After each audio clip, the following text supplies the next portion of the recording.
তুই কোন সাহসে আমার গায়ে হাত তুললি? এতিমের বাচ্চা। বেস্ট ফ্রেন্ডের অধিকারে, সাহসে নয়। নিকুচি করেছ তোর ফ্রেন্ডশিপের। দাঁড়া, আমি এক্ষুনি ভাইয়াকে ফোন করে সব বলছি।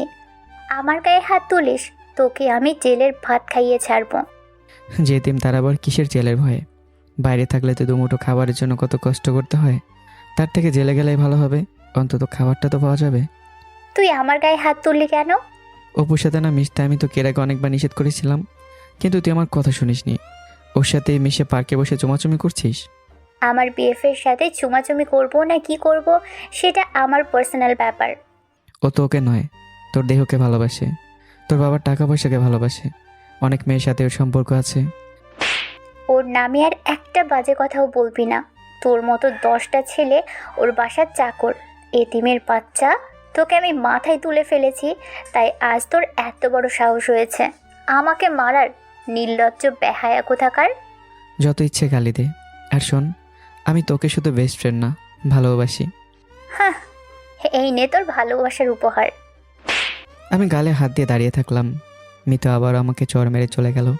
আমি জানি মিতু আমার উপর রাগ করে এসব বলছে। ও কখন ওর ভাইকে ফোন করে এসব বলবে না, কেননা এর আগে অনেকবার ওর সাথে আমার মারামারি হয়েছে। আর ওর ভাই সব জেনেও আমাকে কিছুই বলবে না, কেননা ওর ভাইয়ের জীবন বাঁচাতে গিয়েই আমার আব্বু আজ হাসপাতালের কোমায় পড়ে আছেন।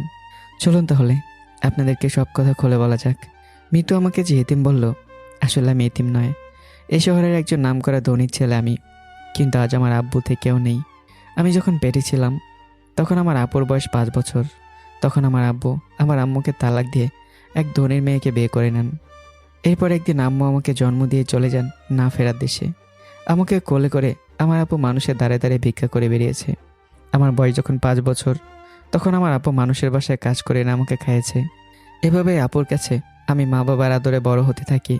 আমি যখন 9-এ উঠলাম তখন আমার আপু মানুষের বাসায় কাজ করে ছেড়ে দিয়ে গার্মেন্টসে চাকরি নিল, কেননা আমার আপু ছিল অনেক সুন্দরী। বাসায় কাজ করতে গেলে অনেকে খারাপ নজর দিত। একদিন এসএসসি পরীক্ষায় A+ পেয়ে আমি খুশিতে বাড়ি ফিরে দেখলাম আপু বাসায় ফিরেনি। আপুর কাছে একটা ভাঙা বাটন ফোন রয়েছে। আমি পাশের বাসায় গিয়ে একটা ফোন চেয়ে আপুকে ফোন দিতেই এক ছেলে মানুষ ফোন ধরে হ্যালো বলল। আপনি কে? আমার আপুকে দিন। তোমার আপু হাসপাতালে, তুমি এই হাসপাতালে চলে এসো। আমি গিয়ে দেখলাম আপু বেডে শুয়ে আছে। ওর পুরো মাথার চুলগুলো কেটে ফেলে সাদা কাপড় দিয়ে ব্যান্ডেজ করা। আমার আপুর কি হয়েছে? আমাকে সন্ত্রাসীর হাত থেকে বাঁচাতে গিয়ে তোমার আপু গুলি খেয়েছে। আমি মিতুর ভাইকে গিয়ে বললাম, আপনার জন্য আমার আপুর এমন হয়েছে। আমার আপুর কিছু হলে আমি আপনাকে ছাড়বো না। আপু ছাড়া আমার আর কেউ নেই। মিতুর ভাই এসে আমাকে বুকের সাথে জড়িয়ে ধরে বলল, কে বলেছে তোমার কেউ নেই? আমি আছি। তোমার আপুর ভালো হতে যত টাকা লাগে সব টাকা আমি দিয়ে চিকিৎসা করাবো। আমার জীবন বাঁচাতে তোমার আপু নিজের জীবন উৎসর্গ করতে দ্বিধাবোধ করেনি, আর আমি এগুলো করতে না পারলে আমাকে আল্লাহ কোনোদিনও ক্ষমা করবে না। ডক্টর এসে একটা রিপোর্ট দেখে জানালেন, উনি কমায় চলে গেছেন। ভালো হওয়ার সম্ভাবনা নেই বললেই চলে, মাত্র 1%। আমি আপুকে জড়িয়ে ধরে কান্না করতে শুরু করলাম। আপু কিছুই বলছে না। দেখলাম শুধু ওর চোখের কোণা দিয়ে দুপোঁটা জল বেরিয়ে আসলো।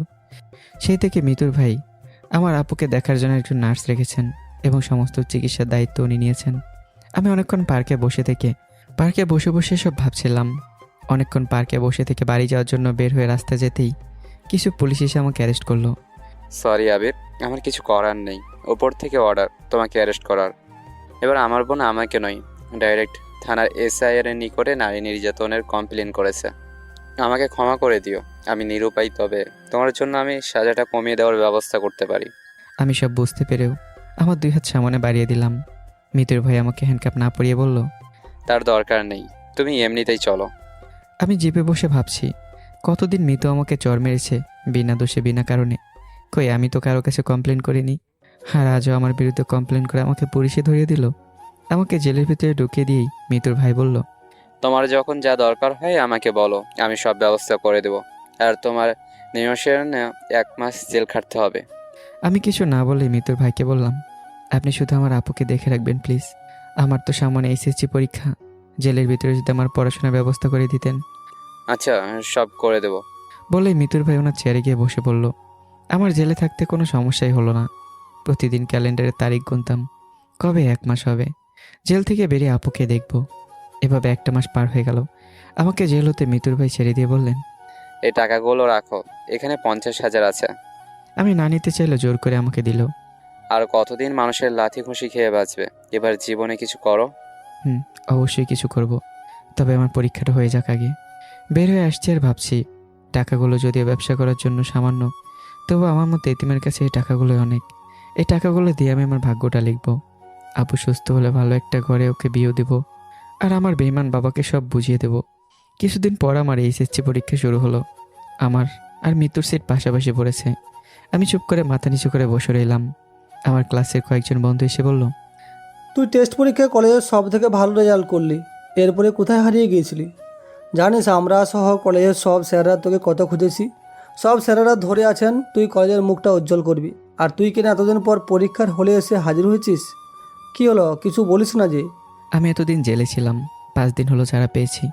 আমার কথা শুনে সবাই যেন আকাশ থেকে পড়ল। এতদিন জেলে ছিলি মানে? এসব কি বলিস? মজা নিতেছিস নাকি? না, সত্যি বলছি, আমি এতদিন জেলেই ছিলাম। কিন্তু জেলে কেন, কিসের জন্য? আমার ভাগ্যের লিখন, একদিন তোদেরকে সব বলবো। স্যার খাতা হাতে রুমে প্রবেশ করলেন, যে যা জায়গায় গিয়ে বসলো। আমি যেদিকে তাকাই সবাই দিকে আমাকে কেমন চোখে যেন তাকিয়ে দেখছে। ওরা হয়তো ভাবছে জেল কেটেছি, নিশ্চয়ই বড় ধরনের অপরাধী। কিন্তু কেউ তো আর জানে না, আমার বেস্ট ফ্রেন্ডকে খারাপ কারো কাছ থেকে বাঁচাতে গিয়ে রাগের বশে দুটো চর মারার ফলেই জেল কেটেছি আমি। স্যার খাতা ও প্রশ্নপত্র দিলেন। পরীক্ষার প্রশ্নপত্র না পড়াকে যতটা দুশ্চিন্তায় ছিলাম, প্রশ্নপত্র পেয়ে তা দূর হয়ে গেল। শুরু করে দিলাম লেখালেখি। সবার আগে আমি উঠে দাঁড়িয়ে অতিরিক্ত পেজ চাইতেই স্যার সব পুরো ক্লাসরুমে ছাত্রছাত্রীরা আমার দিকে তাকালো। এত তাড়াতাড়ি অতিরিক্ত পেজ নেব শুনে এক স্যার এসে আমার খাতাটা উল্টে পাল্টে দেখলো। আমি ভাবছি স্যার এমন করছে কেন। পুরো খাতায় দেখলেন, পরে আমাকে খাতা দিলেন। এই অতিরিক্ত পেজ নেওয়ার পর থেকে আমার যত সমস্যার সৃষ্টি হয়ে গেল। স্যার তো নকল করেছে ভেবে পাশে এসে পুরো 5 মিনিট দাঁড়িয়ে থেকে লেখা দেখলেন। আবার হঠাৎ ঘাড়ে হাত রাখলেন। আমি তো ভয় পেয়ে গিয়ে চারিদিকে তাকাতেই উনি বলল, স্যার চলে গেলেন। তারপর পরপর 3 বার পেছন থেকে কেউ কলমের নিব দিয়ে পিঠে খোঁচা মারল। আমি হালকা ঘাড় ঘুরিয়ে তাকাতে মিতু বলল, 2-এর ক নাম্বার প্রশ্নের উত্তরটা কি হবে? এতিমের বাচ্চা। ঘাড় ঘুরিয়ে নিয়ে আবারও লিখতে শুরু করলাম। একটু পর আমাকে খোঁচা মারল, 5-এর খ নাম্বার উত্তরটা বলা যাবে? এতিমের বাচ্চা।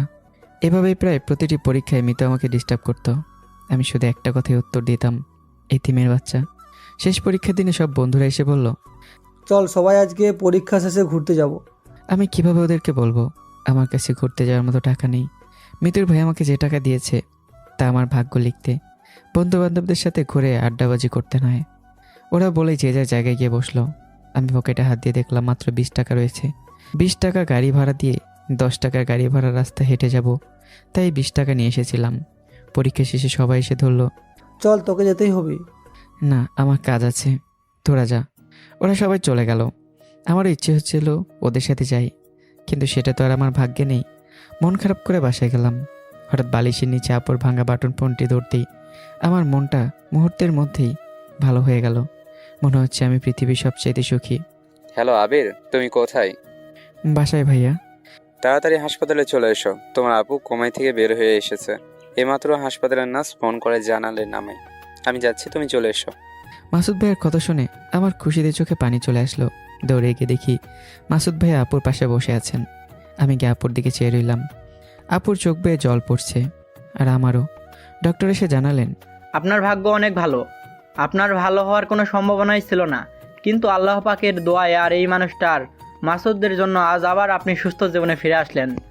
আচ্ছা আমি তাহলে আসি। মাসুদ ভাইয়া চলে যাবে। আমি ওনাকে ডাকতেই মাসুদ ভাই আবার আসলো। আপু ওনার এক হাত ধরে কান্না ভেজা কণ্ঠে বললেন, আপনার এই ঋণ আমি কোনোদিনও শোধ করতে পারবো না। যেভাবে বলছো কেন? আমার জন্যই তুমি এমন অবস্থায় পতিত হয়েছিলে। নিজের জীবন হতে কয়েকটা বছর হারিয়ে ফেলেছো। আমি ঋণী তোমার কাছে। চলো আমার গাড়িতে করে তোমাদের বাসা অব্দি এগিয়ে দিয়ে আসি। আপুকে নিয়ে আমি পেছনে বসে আছি আর ভাবছি, মাসুদ ভাই সত্যি অনেক ভালো মানুষ। এমন একটা মানুষের হাতে যদি আমার আপুটাকে তুলে দিতে পারতাম, তাহলে ভাই হিসেবে আমার আপুটাকে শ্রেষ্ঠ উপহার দেওয়া হতো। বস্তির এক নোংরা জায়গায় গাড়ি থামাতে বলে মাসুদ ভাই অবাক হয়ে বললেন, এখানে গাড়ি থামাতে বললে যে? আমরা এই বস্তিতেই থাকি, একটু ভেতরে আমাদের বাসা। ওই বাসা অব্দি আপনার গাড়ি যাবে না। গাড়ি থেকে নেমে আমরা চলে আসতেই উনি আমাদের ডেকে বললেন, কোনো সমস্যা বা প্রয়োজন হলে জানিও, ইনশাল্লাহ নিজের সর্বোচ্চটা দিয়ে পাশে থাকবো। আপু মাথা নাড়ল। উনি চলে গেলেন। আমি আর আপু আমাদের বাড়ি চলে আসলাম। দেখতে দেখতে কেটে গেল কয়েকটা দিন। কয়েকদিন পর আপু আর আমি বসে থেকে প্ল্যান করছি কিভাবে আমাদের এই পরিস্থিতি বদলানো যায়। আমরা আগে যেখানে থাকতাম ওখানে বাড়ি ভিটেটা বিক্রি করে দেই। যা হবে তোর কাছে যা আছে তা দিয়ে আমার টাকাগুলো কাজে লাগিয়ে দেই ভাই। আপু, ওই জমিটা বিক্রি করলে সর্বোচ্চ 30,000 টাকা পাওয়া যাবে। এই দিয়ে কীভাবে কী করবো আমরা? ভাই আমার ওই 30 আর তোর ওই কাছে 50 এই দিয়েই আমরা একদিন ভাগ্যটা এমনভাবে লিখব যা হয়তো কেউ স্বপ্নও ভাবতে পারবে না। কি করব আমরা?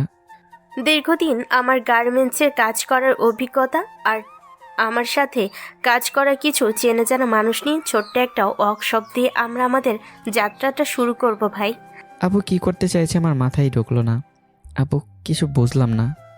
আমরা প্রথমে পুরনো কয়েকটি সেলাই মেশিন কিনব, তারপর কিছু গার্মেন্টস কর্মীদের পার্ট টাইম এখানে কাজ করার জন্য সংগ্রহ করব। এরপর আমরা ছোটোখাটো কাজ ধরব এবং খুব সূক্ষ্মভাবে কাজ করব।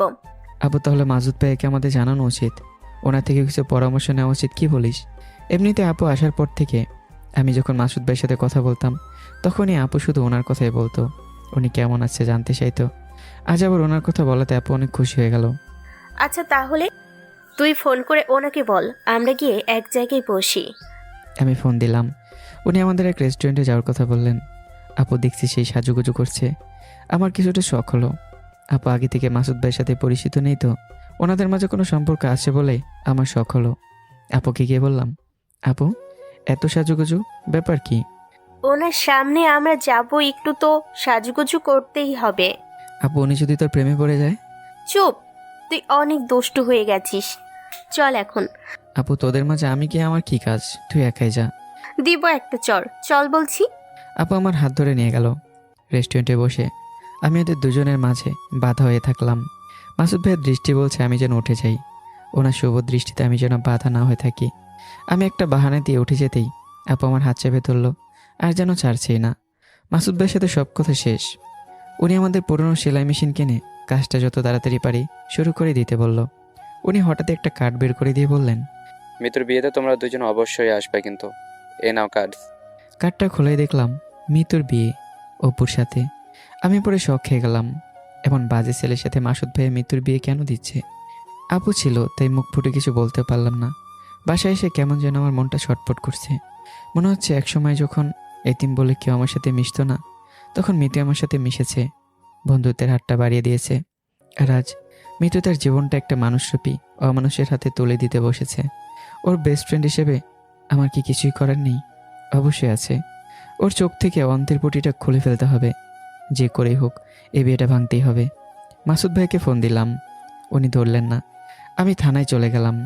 মাসুদ ভাইকে ফোন দিলাম, উনি ফোন ধরলেন না। আমি ওনার থানায় চলে গেলাম, গিয়ে সব বললাম এবং সত্যি কিনা তার প্রমাণ দিতেই অপুর সাথে সম্পর্ক করা সব মেয়েদের সাথে ওনার কথা বলিয়ে দিলাম।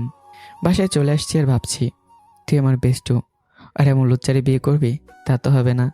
দিছি ঠিক মতো বম লাগাইয়া, এখন কেমন পাটে তা দেখার বিষয়। বাসায় গেলাম, একটু পর আপু বলল, তোর ফোন। কি আপু? কি জানি একটা মেয়ে তোকে চাইছে, কথা বলবে নে। ফোন ধরতে এলো পাতারি গালি শুরু করে দিল। তোকে জেলের ভাত খাইয়েও কি শিক্ষা হয়নি? আবারও আমাদের পিছনে লেগেছিস। তোর জন্য ভাইয়া অপুর সাথে আমার বিয়েটা ক্যান্সেল করেছে আর অপুকে জেলে পুরে দিবে বলেছে। অপুর যদি কিছু হয়। আমি আস্তে করে ফোনটা কেটে দিয়ে বললাম, তাই রে নাই রে না রে। অমনি আপু আমার কানের উপরে চিপটা টেনে ধরেই, রেস্টুরেন্টে এমন কেন করছিলা আমার মিষ্টি ভাই? আপু লাগছে তো, ছাড়ো না প্লিজ। তোর আর মাসুদ ভাই শুভ দৃষ্টিতে সমস্যা হচ্ছিল, তাই তো আমি চলে আসতে যাচ্ছিলাম। আপু আমার চিপ ছেড়ে দিয়ে কিছুক্ষণের জন্য নীরব হয়ে গেল। কি হলো আপু? ভাই তুই যে স্বপ্ন দেখছিস সেটা তো অবাস্তব কিছু। ওনার স্ট্যাটাসের সাথে আমরা যাই? আমরা কোথাকার এতিম, দুমুঠো খাবারের জন্য কত কষ্ট করতে হয়। আপুর চোখ বেয়ে জল পড়ল। সরি আপু, আমি তোকে কষ্ট দিয়ে ফেললাম। আরে না, যা হাত মুখ ধুয়ে আয়, খাবি। আপু খাবার বাড়তে চলে গেল। আজ আমার সন্দেহ দূর হয়ে গেল। আপু মাসুদ ভাইকে শুধু পছন্দ নয়, ভালোবাসে। খাওয়া দাওয়া শেষে আপু আর আমি আবারও বসলাম পরিকল্পনা করতে।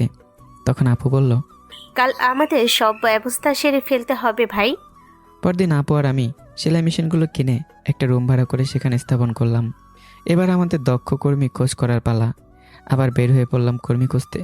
আপুর পরিচিত সবার সাথে কথা বললাম, সবাই রাজি হলো কাজ করতে। আমাদের বাসায় ফিরতে সন্ধ্যা হয়ে গেল। আপু বলল, ভাই আজ অনেক ক্লান্ত, চল আজকে রান্না না করে আমরা হোটেলে কিছু খেয়ে বাসায় যাই। আমি আর আপু হোটেলে ঢুকে কিছু নর্মাল খাবার খাচ্ছি। হঠাৎ দেখলাম অপু সহ ওর অনেক বন্ধু বান্ধব সেখানে প্রবেশ করলো। আপু, এখান থেকে চল। কি বলিস, খাবারগুলো রেখে না খেয়েই চলে যাবি? বস, খেয়ে যাব। তাহলে তোর ব্যাগে যে মাস্ক আছে ওটা আমায় দে। আপু ওর মাস্কটা বের করে দিল। আমি তাড়াতাড়ি করে মাস্কটি পরে নিলাম। খেয়াল করলাম পিছনের টেবিলে বসে অপু সহ ওর বন্ধুরা আপুকে নিয়ে বাজে বাজে মন্তব্য করছে। আমার রাগে মাথা গরম হয়ে গেল। বিষয়টা আপু বুঝতে পেরে আমার হাতটা ধরে নিয়ে গেল আর বিল পে করে বের হয়ে গেল। আমি আর উপর রাস্তা দিয়ে চলে আসছি। হঠাৎ একটা জিপ আমাদের রাস্তায় দাঁড়ালো। তুই কি মনে করেছিস আবিরের বাচ্চা, তোকে আমি হোটেলে চিনতে পারি নাই? হোটেলে সিসি ক্যামেরা ছিল, তাই কিছু না বলে তোদের বাইরে বার হতে বাধ্য করেছি। সেদিন তো আমার সামনে আমার জানেমনটাকে চর মেরেছিলি। আমার বিয়েটাও তুই ভোগে পাঠিয়ে দিয়েছিস। তোকে কি আমি এমনি এমনি ছেড়ে দেব বল? মালটা কে? তোর গার্লফ্রেন্ডটা কে? দেখতে জোস মাইরি। অপুর কথা শুনে আমার চোখ দুটো লাল হয়ে গেল। আমার সামনে আমার বোনকেও মাল বলল। আমি ওকে মারতে যাব, তখনই আপু আমার হাতটা ধরে বলল, না, চুপ করে থাক। চল, তোকে ছেড়ে দিচ্ছি। মালটাকে আমাদের হাতে তুলে দিয়ে চলে যা তুই। দেখ অপু, তোর রাগ আমার ওপর। আমার জন্য আমার আপুকে নিয়ে বাজে মন্তব্য করবি না। তোর যত রাগ আছে আমার উপর ঝাড়। তুই তো এতিমের বাচ্চা, তোকে মারলে সুসো মেরে হাত গন্ধ করা হবে। আর তোর আপুকে নিয়ে গিয়ে আদর দিলেই তোর আসল শিক্ষা হবে। আপু আমার হাত ধরে একটু টান দিয়েই চোখ পানি চেয়ে বলল, ভাই আর একটু এই কথাগুলো সহ্য কর, ও আসছে, আমাদের কোনো ভয় নাই। আমি ভাবছি ওটা কে যে আমাদের আজকে বাঁচাবে। অপুর কয়েকটা বন্ধু এসে আমাকে কিলঘুষি মারল। আমি মাটিতে পড়ে থাকলাম। আপুকে নিয়ে ওরা জিপে করে চলে যেতেই পুলিশের গাড়ি এসে ওদের ধরে ফেললো। আমি মাটি থেকে মাথা তুলে দেখলাম আপু আর মাসুদ ভাইয়া আমার দিকে এগিয়ে আসছে। মাসুদ ভাই আমাকে টেনে তুললো। তুমি ঠিক আছো তো? আমি ওনাকে ধরে দাঁড়ালাম। হ্যাঁ ভাইয়া। চলো হাসপাতালে। না ভাই, আমি ঠিক আছি। আচ্ছা, তাহলে চলো তোমাদের বাসা অবধি এগিয়ে দিয়ে আসি। আমাদের বাসা অবধি উনি এগিয়ে দিয়ে আপুকে বলল, ধন্যবাদ তোমাকে শয়তানের বাচ্চাটাকে ধরাবার জন্য। একটা উপযুক্ত প্রমাণ খুঁজছিলাম, আজকে তা পেয়ে গেছি। জেলের ভাত খাইয়ে ছাড়বো এগুলোকে এখন আমি। আমি ভাবছি আপু মাসুদ ভাইয়াকে কখন বলল যে আপু আমাদের ঘেরাও করেছে, আর আপুই বা কীভাবে সাহায্য করলো। আপু আর মাসুদ ভাইয়া কথা বলতে থাকলো। আমি ভাবলাম 1 মিনিট হাঁটলে তো বাসা, আমি এগোই, আপু আসুক। ওই দাঁড়া। আপু চলে আসলেন। আমি বাসায় ফিরে ফ্রেশ হয়ে বসে আছি। ভাই, তুই আজকে খুশি হোস নাই? খুশি কেন হব আমি আপু? কেন? আপুকে তো আজকে উনি ধরে নিয়ে গেল, তাই। তুই খুশি হওয়ার কথা বলছিস? ভাবতো মাসুদ ভাই সময় মতো না আসলে কি হতো? উনি তো আসবেনই, ওনার কথা মতোই তো সব করেছি আমি। মানে কি আপু, কি বলিস তুই এসব? এই দেখ পর। বাটন ফোনের মেসেজ বার করে দিয়েই, লাবণ্য কি করো? এই তো একটু কাজ ছেড়ে আমি আর ভাই বাসায় ফিরছি। কোথায় এখন? Road number 5-এ। ও ভালো, এখন এক হোটেলে আছি না, ওখানে গিয়ে তুমি আর তোমার ভাই বসো। কেন? এক আসামিকে ধরবো, তোমার কিছু সাহায্য লাগবে। কোনো প্রমাণ নেই, ওরা ওইখানে যে হোটেলটা আছে ওইখানে প্রতিদিন ড্রিঙ্কস করতে যাই। তুমি ওখানে গেলেই ওরা তোমার পিছু নেবে এবং ইফটিজিং করবে, আর ওই সুযোগে আমি ওদেরকে অ্যারেস্ট করব। আর ওই ছেলে ওগুলোর মাঝেই এক বখাটে আছে যে আমার বোনকে ফাঁসিয়েছে। পারবে না এই হেল্পটা করতে? পারবো। আপু ছো মেরে ফোনটা নিয়ে নিল। কেমন দিলাম ভাই? তুই আমার সাথে কথা বলবি না। কেন ভাই? যদি কিছু হয়ে যেত তোর, আমি কার কাছে বোনের আদরটা পেতাম? কিছু হবে না ভাই, যে মানুষটা আমাদের জন্য এত করেছে ওনার জন্য কি আমরা এতটুকু করতে পারি না বল? হুম। মিষ্টি ভাই আমার। আমি একটা কথা বলার ছিল। বল। তুই মাসুদ ভাইয়াকে খালি উনি ওনার এসব বলিস কেন? একবার ওনার নামটি মুখে নিস না। তুই বুঝবি না, যা শুয়ে পড়। আমি শুয়ে শুয়ে ভাবছি, তার মানে আপু মাসুদ ভাইয়ের সাথে মেসেজে চ্যাটিং করে মেসেজগুলো সবটা না পড়তে ফোনটা ছো মেরে নিয়ে নিল। ঘুমিয়ে পড়লাম। পরদিন সকাল সকাল ঘুম থেকে উঠলাম, কেন আজ থেকে শুরু হবে আমাদের ভাগ্য লেখনের কাজ। 10টা সেলাই মেশিন আর 10 জন কর্মী নিয়ে শুরু হবে আমাদের পথ চলা। জানি না আমরা পারবো কিনা, তবে হাল ছাড়তে আমরা রাজি নই। 10 জনের ভেতরে 7 জন কর্মী আসলো। আপু ওদের নিয়ে কাজ শুরু করে দিলেন। প্রথম 1 সপ্তাহ হাতে তেমন কোনো কাজই পেলাম না। এরপর শুরু হয়ে গেল মানুষজনের আসা যাওয়া, আমাদের ওয়ার্কশপে অর্ডারের উপরে অর্ডার। আমি বসে থেকে সব হিসাব নিকাশ করতাম, আর আপু সব কিছু পর্যবেক্ষণ করত। আপু লেখাপড়া জানতো না, কিন্তু এই কাজ সম্পর্কে ওর ছিল অপলক অভিজ্ঞতা, কেননা এই কাজটা দ্বারাই আমাদের সংসার চলতো এক সময়। আপুর সর্বোচ্চ দিয়েই সবাইকে কাজ ভালো করে বুঝিয়ে দিত। যারা কাজ করত তারাও ছিল অর্ধবয়স্ক মহিলা, একসময়ের গার্মেন্টস কর্মী। মাত্র 1 মাসের মধ্যেই কাজের মান ভালো হওয়ায় এদিক ওদিক ছড়িয়ে পড়ল বস্তিতে ছোট্ট একটা ওয়ার্কশপের সুনাম। 1 মাসে আমাদের মূলধন ডাবলে পরিণত হলো। ভাই, বলছিলাম না, যা আছে তাই যথেষ্ট আমাদের ভাগ্যটা লেখার জন্য। হ্যাঁ আপু। আমাদের আরও অনেকটা পথ পাড়ি দিতে হবে ভাই। আমরাও একদিন আমাদের বেঈমান বাবাটার সামনে গিয়ে দাঁড়াবো ওনার প্রতিদ্বন্দ্বী হিসাবে। হ্যাঁ আপু। আপু কাল তো আমার রেজাল্ট দিবে পরীক্ষার, ভয় হচ্ছে খুব আমার। কিছু হবে না ভাই আমার, তোর রেজাল্ট ভালো হবে, আমি তা জানি। পরের দিন বাটন ফোনটা দিয়ে রেজাল্টের জন্য ডায়াল করলাম। ফোনে মেসেজ আসলো, যা দেখে আমি হুররে বলে চিল্লে উঠলাম। আপু সহ যারা কাজ করছিল সবাই এগিয়ে আসলো। কি হয়েছে ভাই? আপু আমি আবারও A+ পেয়েছি। ভাই, বলেছিলাম না তুই ভালো রেজাল্ট করবি। আপু আমার রেজাল্টের জন্য মাসুদ ভাইয়ের অনেক অবদান রয়েছে। ভাই। আপু হ্যাঁ বললো কেন? ও না জেনে শুনে হ্যাঁ বললো? ভাই, তুই বলাই অবাক হয়েছিস তাই তো? আসলে উনি আমায় সব বলেছে। আপু ফোন করে মাসুদ ভাইকে জানাই, কি বলিস? আমি ফোন বের করে রেজাল্টের কথা বললেই মাসুদ ভাই আমাকে কনগ্রাচুলেশন জানালো।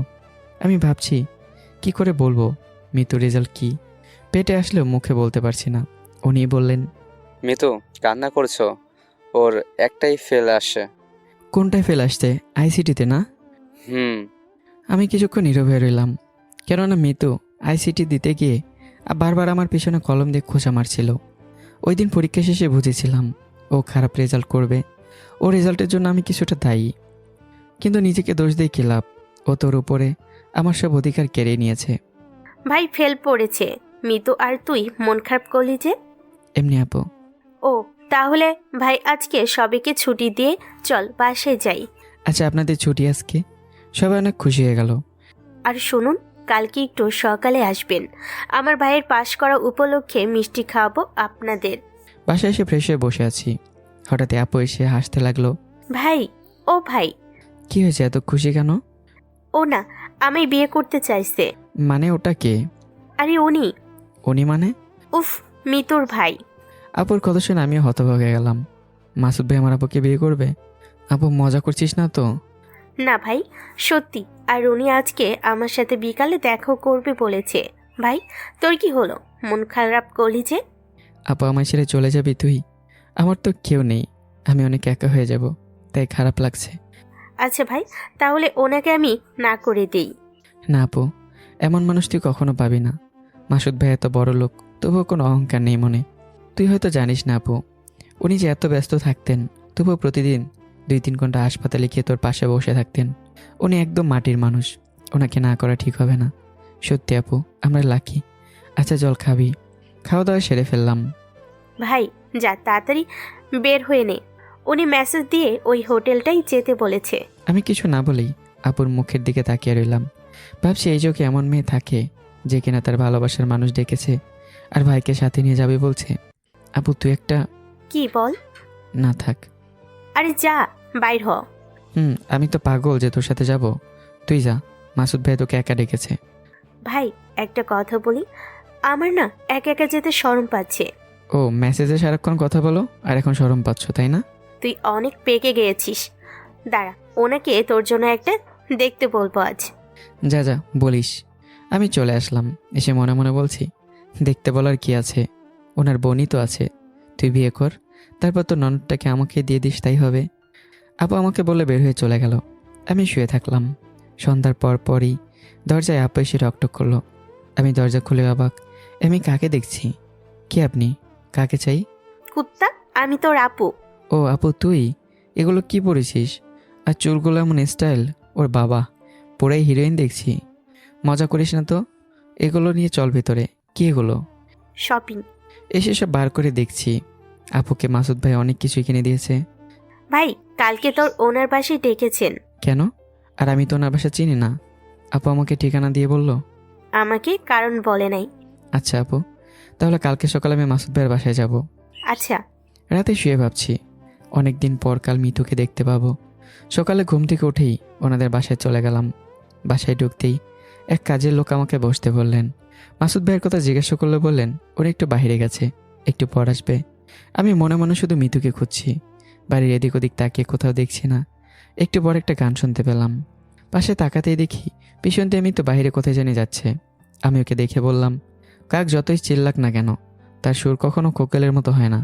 ও আমার কথা শুনে বুঝলো হরি বাড়ি এসে ওকে আমি বলছি, আর আমার কাছাকাছি এসেই কি বললি আবার বল, মুখ সামলে কথা বলবি। আর তুই আমার বাসায় কেন? তোকে বাসায় গিয়ে ঢুকতে দিয়েছে? এখনই বের হয়ে যাবি, নাকি তোর গাল দুটো চড় মেরে গরম করে দিয়ে ঘাট ধাক্কা দিয়ে বের করে দিব। আমি নিজের ইচ্ছে আসিনি, ঠিক আছে? আমি মিতুর কথায় পাত্তা না দিয়ে বরং সোফায় নড়ে চড়ে ভালো করে বসলাম। ওরা সহ্য হলো না আমায়, আমাকে চর মারতে যাবে কি অমনি মাসুদ ভাই এসে হাজির হয়ে গেল। এগুলো কি হচ্ছে মিতু?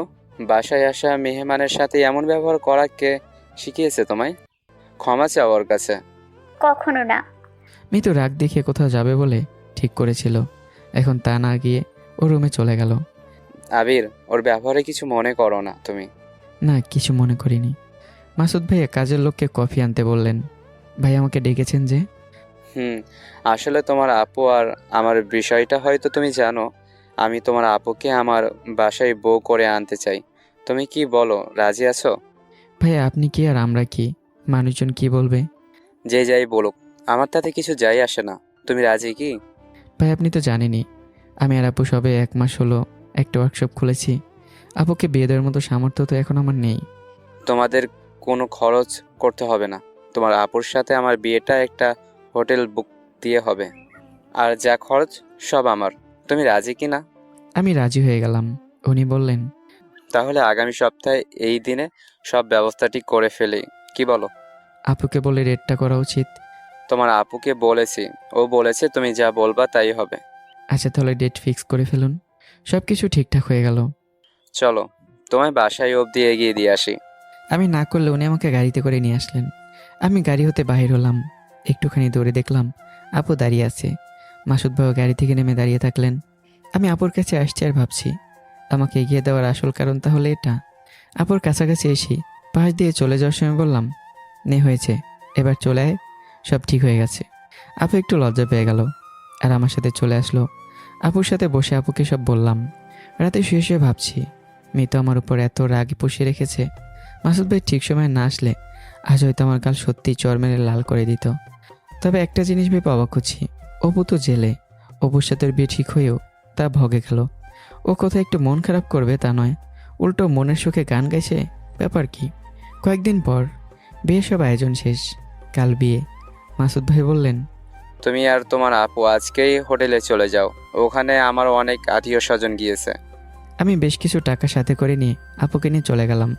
মাসুদ ভাই জানালো, ওখানে আমার গাড়ির ড্রাইভার আছেন, ওনাকে সব বলা আছে। তুমি ওনার সাথে আজ শহরে চলে যাও, কেনাকাটা করে আস্তে আস্তে হয়তো সকাল হয়ে যাবে। আমি গেলাম। সব কিছু কিনে নিয়ে সকালে ফিরলাম। আপুকে সাজানোর কিছু জিনিসপত্র দিতে ও রুমে যেখানেও আছে সেখানে গেলাম। রুমে ঢুকতে মিতু আমাকে দেখে কিছুটা চমকে গেল। তুই এখানে কেন? যা বের হ। আর আমার ভাইয়ের বিয়েতে তোকে কে দাওয়াত দিয়েছে? তুই কেন এসেছিস? আমাকে কেউ আসতে বলেনি, কেউ দাওয়াতও দেয়নি। আমি এসেছি আমার বোনের বিয়েতে। আমার কথা শুনে মিতু যেন আকাশ থেকে পড়ল। তোর বোন মানে? তোর বোনকে? একটু সাইডে যা, ওই যে আমার বোন। মানে তুই না এতিম? এগুলো কি বলিস? মিতু, এইদিকে এসো। ও ঠিকই বলেছে, আমি ওর বোন। আর তোমার ভাই কি তোমায় বলে নাই আমি ওর বোন? না, গত 1 সপ্তাহ ভাইয়ের সাথে রাগ করে কথা বলি নাই আমি। আমি সব দিয়ে বাইরে চলে আসলাম। কাজী সাহেব এসে বিয়ে পড়াতে লাগলেন। মৃত অমুকের একমাত্র মেয়ের নাম বলতেই এক ভদ্রলোক বললেন, কাজী সাহেব দাঁড়ান। তোমার নাম কি লাবণ্য? আপু মাথা নাড়লেন। তোমার নাম কি? আমি আমার মায়ের নাম বলতেই উনি কিছুটা চমকিয়ে উঠল আর বলল, তাহলে পাত্রীর বাবার নামে আগে কাজী সাহেব কেন মৃত নামটি বললেন? আমি ভাবলাম লোকটি কি আমার আব্বু বেঁচে আছে জানে নাকি, আর আমার আব্বুর নামটা কেন জানতে চাইল।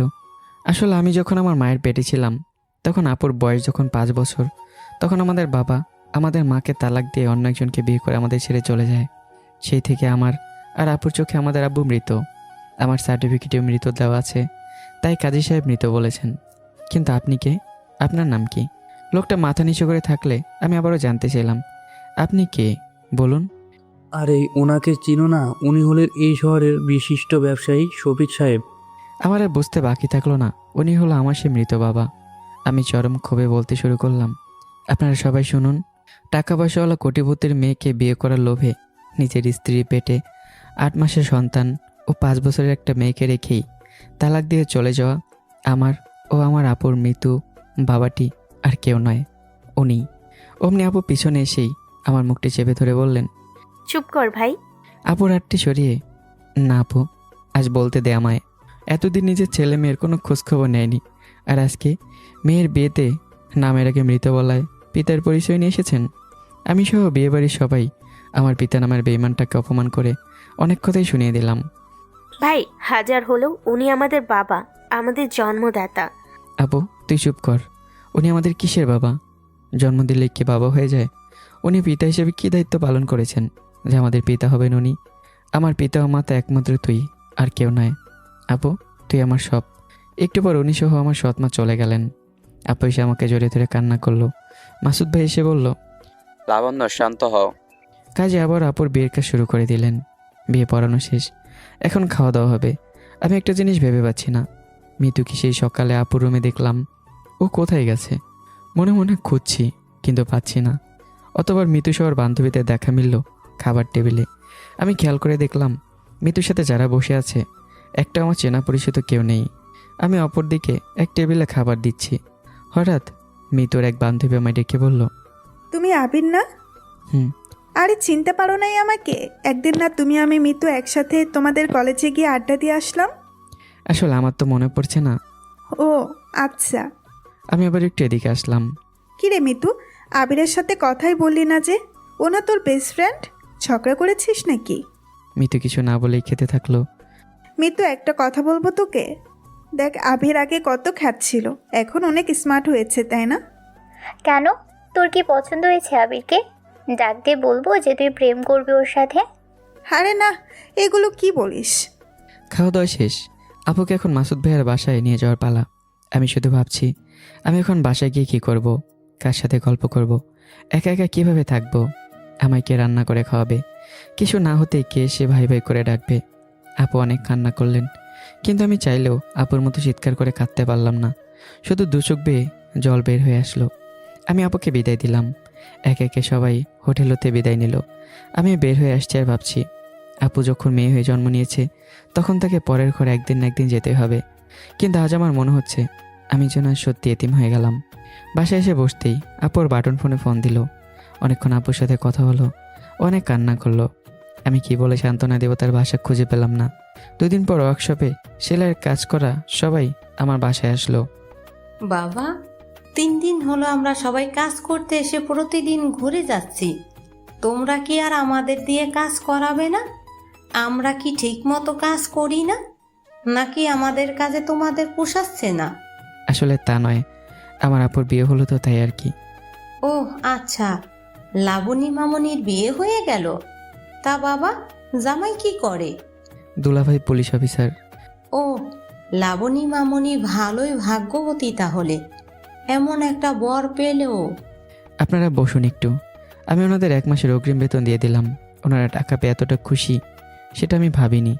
কেউ কেউ বলল, বাবা, এতদিন যে আমরা গার্মেন্টসে নিজেদের হাড় ভাঙা পরিশ্রম করলাম, কোনো সময় ঠিক মতো টাকা পাইনি, আর তুমি আমাদের অগ্রিম বেতন দিয়ে দিলে। আমরাও আমাদের সর্বত্র দিয়ে কাজ করব, কথা দিলাম। আচ্ছা তাহলে কাল হতে আপনারা আবার নিয়মিত কাজে আসা শুরু করেন। ওনারা সবাই চলে গেল। আমি জানি যারা এসেছিল তারা সবাই গরিব। 1 মাস পর তো ওনাদের বেতন দিতেই হতো। এখনই টাকা আছে তাই দিতে সমস্যা কোথায়, তাই দিয়ে দিলাম। এতে ওনারা কাজ করতে ভালো উৎসাহ হবেন। ভেবেছিলাম নিজের ভাগ্যটা নিজেই লিখব, কিন্তু আপু এসে সাময়িকের জন্য আমার সাথে যোগ দিয়ে আমার সঠিক ও ভালো একটা পথ দেখিয়ে দিয়ে চলে গেল। যাক, নিজের ভাগ্যটা নিজেরই লিখতে হয় তা বুঝতে পারলাম। পরের দিন আমি সব কাজ দেখাশোনা করছি। আপু ফোন দিয়ে বলল, ভাই, আজ 4 দিন হলো তোরই দেখি নাই, আয় না আজকে আমার বাসায়, অনেক কাজ, না হলে আমি যেতাম ভাই। আচ্ছা আমি তাহলে বিকেলে যাব। আমার যাওয়ার কথা শুনে আপু অনেক খুশি হলো। বিকেলে আপুর বাসায় চলে গেলাম। আপু রুমে যেতে দেখলাম মিতু আর আপু বসে টিভি দেখছে। আমাকে দেখে মিতু তাড়াহুড়ো করে চলে গেল। মিতুকে চলে যাওয়া দেখে আমি বললাম, রাগলে অনেক সুন্দর লাগে। ও দাঁড়িয়ে গিয়ে কিছু বলতে যাবে, তখনই আপুকে বললাম, আপু নে, এই মিষ্টিগুলো রাখ। ভাই তুই বস। একটু পরে আপু আমাকে খাবারের টেবিলে নিয়ে গেল। আমি টেবিলে গিয়ে তাকিয়ে ভাবছি, এই বাড়িতে শুধু দুইটা কাজের মানুষ, মাসুদ ভাইয়া, মিতু আর ওনার বৃদ্ধ বাবা আছেন। তাহলে টেবিলে এত রকমের খাবার কেন? কি হলো বস? আমি খাবার টেবিলে বসতেই ভাবি অনেক ক্ষুধা পেয়েছে, খেতে দাও। বলতে বলতে মিতু আসলো খেতে। ও আমাকে দেখে আবারও ঘুরপাক খেয়ে চলে যাবে, তখন আপু বলল, কোথায় যাচ্ছ? এসো, খাবে না? পরে খাবো, আমার রুমে খাবার দিয়ে রেখো। মুখটা বাঁকা করে চলে গেল। দেখছিস আপু তোর ননদটা কেমন দেমাগি। আমি খেতে বসেছি দেখে ও খেতে এসেও চলে গেল। ওর কথা বাদ দে, তুই খা। আপু আমাকে অনেক রকমের খাবার দিল, যেগুলো আমার আজ অব্দি খাওয়া হয়নি। খাবার মুখে দিতেই মনের অজান্তেই চোখ বেয়ে জল আসলো। আপুকে লুকিয়ে চোখের পানি মুছলাম। আপুর রান্না অনেক স্বাদ হয়েছে। তাই ভাই, খা, তুই যত ইচ্ছে। খাওয়া দাওয়া শেষে ভাবছি, আসলে আমার আপু অনেক ভাগ্যবতী। তা না হলে এমন একটা বাড়ির বউ হতে পারে। খাওয়া দাওয়া শেষে আপুর রুমে গিয়ে টিভি দেখছি। একটু পর আপু আসলো, টিভির রিমোটটা নিয়ে ও সিরিয়াল দিল। কি আপু, তুই 4 দিনে সিরিয়াল দেখা শুরু করে দিয়েছিস? আসলে ভাই আমি না, মিতু প্রতিদিন এসে আমার সাথে বসে সিরিয়াল দেখতো, ওর সাথে সাথে আমিও একটু দেখতাম আর কি। ও আচ্ছা, তা আজ যে আসছে না দেখতে? আসবি কি করে, তুই আছিস যে। ভাই শোন না, মিতু না আমার উপর অনেক খুশি হয়েছে। কেন আপু?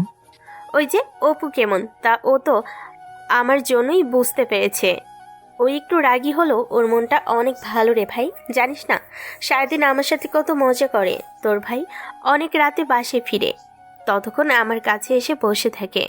ওর মনটা অনেক ভালো। আমি আপুর দিকে তাকিয়ে মনে মনে বলছি, আপু তুই তো মাত্র কয়দিন হলো ওকে চিনিস, আর আমার সাথে ওর কতদিনের সম্পর্ক। কিন্তু আপু হঠাৎ মিতুর গুণগান নিয়ে পড়লো কেন? আমি যে মিতুকে পছন্দ করি ও তা জানতে পেরে গিয়েছে নাকি? সিরিয়াল দেখা শেষে আপু বলল, ভাই যা, মিতুকে ওর রুমে খাবার দিয়ে আসি, তুই বস। আপু খাবার দিয়ে আসলে জানতে চাইলাম, মাসুদ ভাই কখন আসবে? ও বলল, ওর আসতে রাত হবে, চল পাশের রুমে তোর থাকার ব্যবস্থা করা আছে। আমি আপুর সাথে গিয়ে শুয়ে পড়লাম। তারপর আপু চলে গেল। শুয়ে শুয়ে বলছি, মিসেস মিতু, তুমি যতই আমার থেকে দূরে দূরে থাকার চেষ্টা করো না কেন, এবার থেকে 2 দিন পর পর এই বাসায় আসবো আর তোমাকে জ্বালাবো, দেখি তুমি কি করো। এই বাসায় আসার অধিকার এখন আমি পেয়ে গেছি। একটু পর বাইরে মাসুদ ভাইয়ের গাড়ির শব্দ পেয়ে গেলাম। ভাইয়া হয়তো এসে গেছে। আমি পাশের রুমে শুয়ে শুনছি ভাই আপুকে বলছে, কই তোমার ভাইকে যে ফোন করে সকালে আসতে বললেও আসে নাই? এসেছে। কোথায় ডাকো, শালাবাবু প্রথম আসলো, বাসায় একটু গল্প করি বসে। ও পাশের রুমে ঘুমোচ্ছে। ও ঘুমিয়ে গিয়েছে নাকি? তাহলে ডেকো না।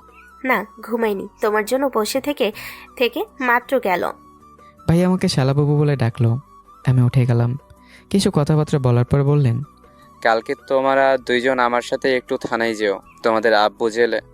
আমি কিছু বলতে যাব, তখন আপু বলল, আব্বু জেলে মানে কি হয়েছে আপুর?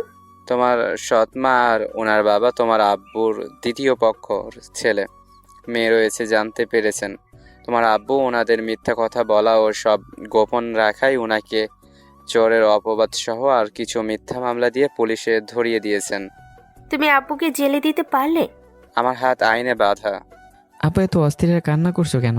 ওনাকে জেলে দিয়েছে তো কি হয়েছে? উনি আমাদের কাছে মৃত, বুঝলাম না তো আমি। ওনার যেমন কর্ম তেমনই ফল পেয়েছেন। আপুর কান্নাটা বেড়েই গেল। মাসুদ ভাইও আমায় আপুকে সান্ত্বনা দিয়ে রুমে চলে আসলাম।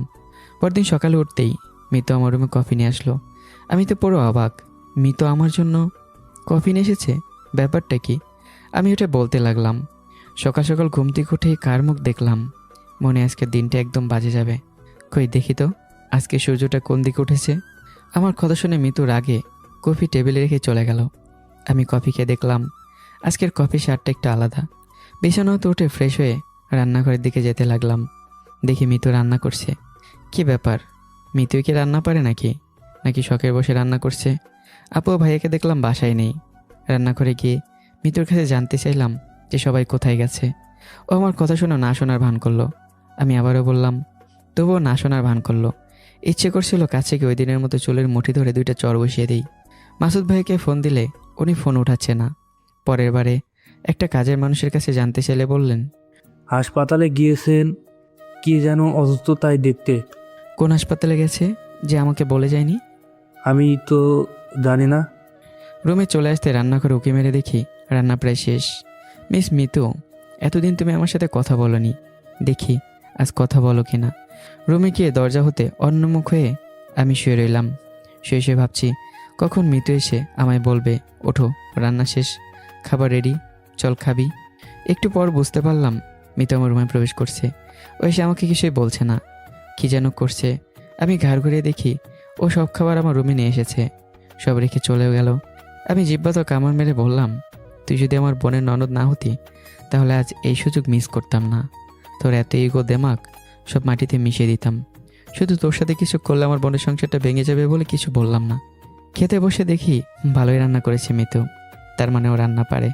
আর যদি নাই পারে তাহলে মাসুদ ভাইকে কে রান্না করে খাইয়েছে? নিশ্চয়ই মিতুই খাইয়েছে। একটুবার মাসুদ ভাই আমাকে ফোন করে বলল, আবির, তোমার আব্বু একটু অসুস্থ হয়ে পড়েছেন, তাই তোমার আব্বুকে নিয়ে সকাল সকাল একটু হাসপাতালে এসেছে। তুমি তো তখন ঘুমাচ্ছিলে, তাই ডাকাডাকি করি নাই। আসবে তুমি? না আমি যাব না। আচ্ছা রাখি বলে মাসুদ ভাই ফোন রেখে দিলেন। আমি শুয়ে টিভি দেখছি আর ভাবছি, উনি আমার কে যে যাব? না, উনি কেউ না। শয়তানি করে টিভির ভলিউমটা বাড়িয়ে দিলাম। ভাবছি মিতু এসে বিরক্ত হয়ে কিছু বলবে। কি হলো, আসছে না কেন?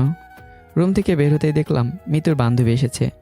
আপুর বিয়ের দিন যে মেয়েটা আমার সাথে কথা বলেছিল ওই মেয়েটা এসেছে। গিয়ে একটু ভাব জমানো যায় কিনা দেখি। হাই, কেমন আছেন? আরে আবির, তুমি? ভালো আছি। তুমি কেমন আছো? এই তো ভালো। তা কখন এসেছেন? এই তো 5 মিনিট। আর তুমি আমাকে আপনি করে বলছো কেন? বুঝলাম অল্প দিটাকে পটিয়ে ফেলা যাবে। আচ্ছা আপনি বলাই আমার অভ্যাস, তো এখন থেকে তুমি করেই বলবো। মিতুর বান্ধবীর সাথে বসে জমিয়ে গল্প করতে শুরু করে দিলাম। মিতু বলে উঠল, তুই বস, আমি ফাইলটা আর কফি নিয়ে আসছি। মিতু চলে গেল। আমিও গল্প করতেই থাকলাম। একটু পর মিতু একটা ফাইল আর কফি নিয়ে আসলো। আমি কফি খেতে খেতে বললাম, কিসের ফাইল এটা? আমি আব্বুর থানার পাশ দিয়েই যাব, তাই আব্বু থানা থেকে ফোন করে আমাকে বললেন মিতুর ভাই আজকে থানায় আসবেন না, ফাইলটা নিয়ে যেতে, তাই এসেছি আর কি। তার মানে তোমার আব্বু কি পুলিশ? আব্বু থানার এসআই। আমি কফি হাতে উঠে আসতেই ওর বান্ধবী বলল, কি হলো, কোথায় যাচ্ছেন? না আসলে আমার একটু কাজ আছে আর কি। উঠে আসতেই মিতু মুচকে হাসি দিল। ও হয়তো বিষয়টা বুঝতে পেরে মনে মনে বলছে, এখন উঠে পালাচ্ছিস কেন? মারবি না লাইন? পটাবি না আমার বান্ধবীকে? রুমে এসে কফি খাচ্ছি আর ভাবছি, তার মানে মিতুর ভাইকে মিতুর বান্ধবীর বাবা ওই দিন আমাকে অ্যারেস্ট করতে বলেছিল। ভাগ্যিস আমি বেশি দূর এগোইনি, তার আগে সব জানতে পেরে গেছি। একটু পর আপু আসলো। আপুর মনটা খারাপ, তাই আমি অন্য কিছু না বলেই বললাম, আপু আমি বাসায় চলে যাব। আপু কিছু বলার আগে মিতুর বান্ধবী বলল, চলুন, আমি আপনাকে আমার গাড়িতে ড্রপ করে দিয়ে আসছি। যে ভয়ে চলে যেতে যাচ্ছি সেই ভয়টাই আবার সাথে যাবে বলছে। আজকে রাতটা থেকে কাল সকালে যাস, তোর ভাই বিকালে একটু ঘুরতে নিয়ে যাবে। আমি ওকে বলে রুমে গেলাম। বিকেলে ভাইয়া আপু আমি মিলে অনেক ঘোরাঘুরি করলাম। মাসুদ ভাইয়া বেশ কিছু আমাকে শপিং করে দিল আর বললেন, তোমরা বাসায় যাও, আমার একটু থানায় কাজ আছে। আমি আর আপু চলে আসলাম। কিছুক্ষণ পর আপু এসে আমাকে খাওয়ার জন্য ডেকে নিয়ে গেল। আমাকে খেতে দিয়ে বলল, ভাই তুই খা, আমি মিতুকে ডাকি ও খেয়েছে কিনা। আপু চলে গেল। একটু পরে সে বলল, ভাই মাথা মনে হয় 100 ডিগ্রি গরম, চোখে জল আর রাগে কটমট করছে মহারানী। কেন আপু, কি হয়েছে? ওই যে আমি, তুই আর তোর ভাই ঘুরতে গিয়েছিলাম, মিতুকে নিয়ে বলি নাই, ওর সাথে নিয়েও জানি, তাই মনে হয়। আমার খাওয়া প্রায় শেষের দিকে। দেখলাম মিতু এসে খেতে বসলো। আপু কিছু দিতে গেলে বলে উঠল, আমার হাত আছে, আমি নিয়ে খেতে পারি। আপু আমার দিকে তাকিয়ে মুচকে হাসি দিল। আমিও বুঝলাম মিতুর মটকা আজ বেশ গরম, ওকে কিছু বলা যাবে না।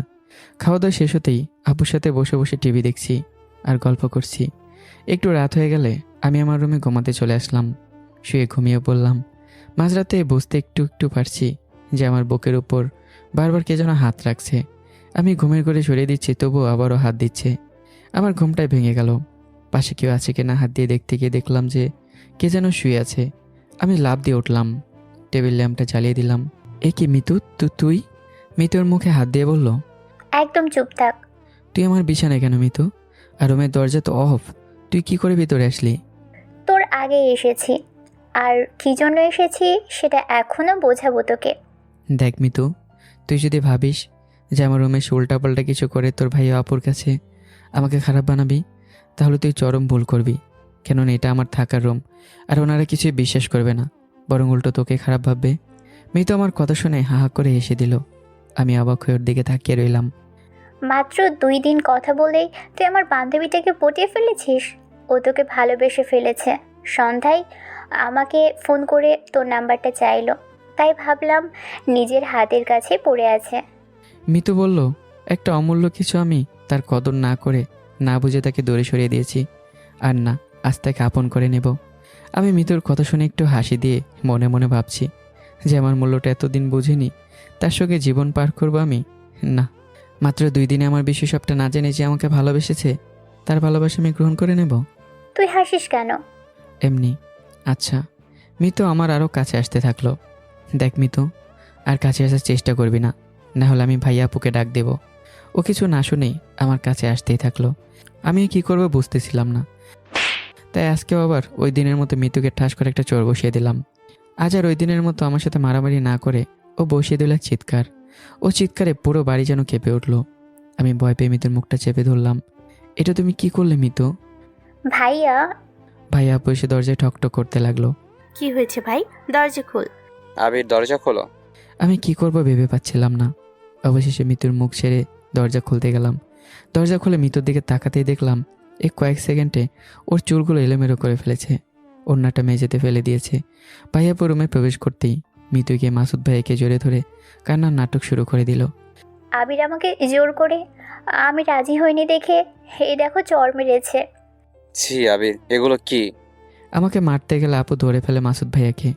আপুকে ঝাটকানি দিয়ে ফেলে দিয়ে আমার কাছে মারতে এসে হঠাৎ থেমে গিয়ে বলল, তুমি এক্ষুনি এ বাড়ি থেকে বের হয়ে যাবা, নইলে আমি তোমার গায়ে হাত তুলতে বাধ্য হব। ভুলে যাবে তুমি আমার শালাবাবু। আমি চলে আসছি আর ভাবছি আজ মিতু মাসুদ ভাইয়ের কাছে সত্যি আমাকে খারাপ প্রমাণ করেই ছাড়লো। আমার জন্য আপুকে ভাইয়ার কত কথাই না এখন শুনতে হবে। এসব কি হয়ে গেল? মিতুর এ কেমন ভালোবাসা বুঝলাম না। একটু আগেই বলল আমি নাকি অমূল্য সম্পদ, যে এতদিন ওর হাতের কাছেই ছিল, আর এখন কি চাল দিল যে ওর বাড়িতে যাওয়াই আর আমার মুখ রইল না। বাসায় চলে আসলাম, কিছু ভালো লাগছে না। আজ 4 দিন ওয়ার্কশপের মানুষদের কাজে আসলে ঘুরিয়ে দিচ্ছি, আপুর সাথে কোনো কথাও নেই। মিতু আসলে আমার জীবনটাকে বিষিয়ে দিয়েছে। ওর ভালোর জন্যই ওই দিন পার্কে ওর সাথে অমনটা করেছিলাম। ও আমাকে জেলে দিল, তবু আমার কোনো রাগ হয়নি ওর ওপর, ইচ্ছেও করেনি ওর উপরে কোনো প্রতিশোধ নিতে। 5 দিনের দিন দেখলাম আপু ব্রিটকেস নিয়ে বাসায় এলো। আপু কি হয়েছে তোর? ভাই, তুই আসার পর থেকে ওনার সাথে আমার কথা কাটাকাটি হয়তো মিতুকে নিয়ে। কাল রাতে ওর সাথে অনেক ঝগড়া হয়। রাতে আমাকে বাড়ি হতে বাহির করে দিয়েছিল, কিন্তু অত রাত কোথায় যাব, তাই বাড়ির বাইরেই রাতটা কাটিয়ে আজকে চলে আসলাম। আমার আর সহ্য হলো না। মিতু আজ শুধু আমারই নয়, আমার আপুর জীবনটাও নিয়ে খেলছে। এবার ওকে দাঁত ভাঙা জবাব দিতেই হবে। আমি রাগে কটমট করে যখনই যেতে নেব, না ভাই, তুই কিছু করলে আমার সংসারটা পুরো ভেঙে যাবে। আমরা বরং ধৈর্য ধরি, ওনার রাগ কমলে সব ঠিক হয়ে যাবে। আমি থেমে গেলাম। এখানে তো মাসুদ ভাইয়ের কোনো দোষ নেই। নিজের বোন যদি নাটক করে, ভাই তো তা শুনবেই। অন্য কেউ তাকে রেপ করতে চেয়েছিল, তাহলে সে কি চুপ করে থাকবে? অবশ্যই থাকবে না। যা দোষ সব মিতুর। মিতুর সাহস অহংকার দিন দিন বেড়েই চলেছে। আমি কচিত শিক্ষা দিয়ে ছাড়বো। আপু অনেক কান্না করলো। আমি কি বলে সান্ত্বনা দেব বুঝলাম না। 2 দিন হলো আবার আমি আপু ওয়ার্কশপে পুনরায় কাজ শুরু করে দিলাম। খুবই ভালোই চলছিল, কিন্তু প্রতিদিন আপুর কান্না আমার ভালো লাগতো না। 10 দিন হলো মাসুদ ভাইয়াকে আপু ফোন করেই চলেছে, কিন্তু উনি ধরছে না। এভাবে আরও বেশ কিছুদিন হয়ে গেল। আমি আর আপু পথে বসে থাকলাম, কবে মাসুদ ভাই এসে আমার আপুকে নিয়ে যাবে, কিন্তু উনি আসলেনই না। এর মধ্যে আমার কলেজের ভর্তি ডেট চলে আসলো। কলেজে ভর্তি হয়ে গেলাম, কিন্তু আমি কলেজে শুধু ভর্তির দিন ছাড়া আর যাইনি। ভাই চল, আজকে আব্বুকে দেখে আসি। উনি আমাদের পিতা, ভুল করেই ফেলেছেন। এখন উনি যথেষ্ট সাজা পেয়েছেন। আজ উনি আমাদের মতোই এতিম। তুই আমি ছাড়া ওনাকে জেলে দেখতে যাওয়ার মতো কেউ নেই। আব্বুকে দেখতে যাওয়ার কোনো ইচ্ছে নেই আমার, কিন্তু আব্বুকে দেখতে গেলে মাসুদ ভাইয়ের সাথে আপুর দেখা হবে ভেবে আমি রাজি হয়ে গেলাম। কিছু খাবার কিনে নিয়ে আপুর সাথে রওনা দিলাম। থানায় পৌঁছে 15 মিনিট ধরে বসে আছি। মাসুদ ভাই থানায় নেই। ওনার অনুমতি ছাড়া আব্বুর সাথে কেউ দেখা করতে পারবেন না। আপু মাসুদ ভাইয়ের বউ বললেও আমাদের দেখা করার পারমিশন দিল না। আমি আপু খাবারগুলো নিয়ে বসে থাকলাম। একটু পর মিতুর বান্ধবী মানে অনুর বাবা থানায় এসে আমাদের পারমিশন দিয়ে দিল। আপু আব্বুর কাছে গিয়ে কান্না আরম্ভ করে দিল। আমি একটু দূরে অন্যমুখ হয়ে দাঁড়িয়ে থাকলাম। মা, ওকে একটু কাছে আসতে বল না। ভাই এদিকে আয়, আপু ডাকছে। আমি তবুও গেলাম না। আপু আবারও ডাকলো। এবার গেলাম। কাছে যেতে আব্বু দুহাত জোর করে ক্ষমা চাইতে যাবে, তখন আপু ওনার হাতটা ধরে ফেললো। না আব্বু না, তুমি পিতা হয়ে সন্তানের নিকট এভাবে হাত জোর করতে পারো না। উনি এবার আমার মাথায় হাত বুলিয়ে বললেন, বাবা ভালো থাকিস, আর যদি পারিস আমায় মাফ করে দিস। আপু আব্বুকে খাইয়ে দিল। একজন এসে জানালো, শেষ, এবার আপনারা আসুন। ওনার আব্বু আমাদের বলল। ওনার আর 1 সপ্তাহ পর জামিন হবে। আমি আর আপু থানা থেকে বের হয়ে আসতেই গাড়ি করে মাসুদ ভাই আসলেন। আপু ভাইয়াকে দেখে দাঁড়িয়ে গেল। কথা তো দূরে থাক, ভাই আপুকে দেখে না দেখার ভান করে চলে গেল। আপু আর আমি বাসায় চলে আসলাম। রাতে ঘুমোতে গিয়ে সত্যিই আমার মনে হচ্ছে আব্বু আজ আসলে আমাদের মতো এতিম। উনি না হয় একটা ভুল করেই ফেলেছেন, আমার উচিত ওনাকে মাফ করে দেওয়া।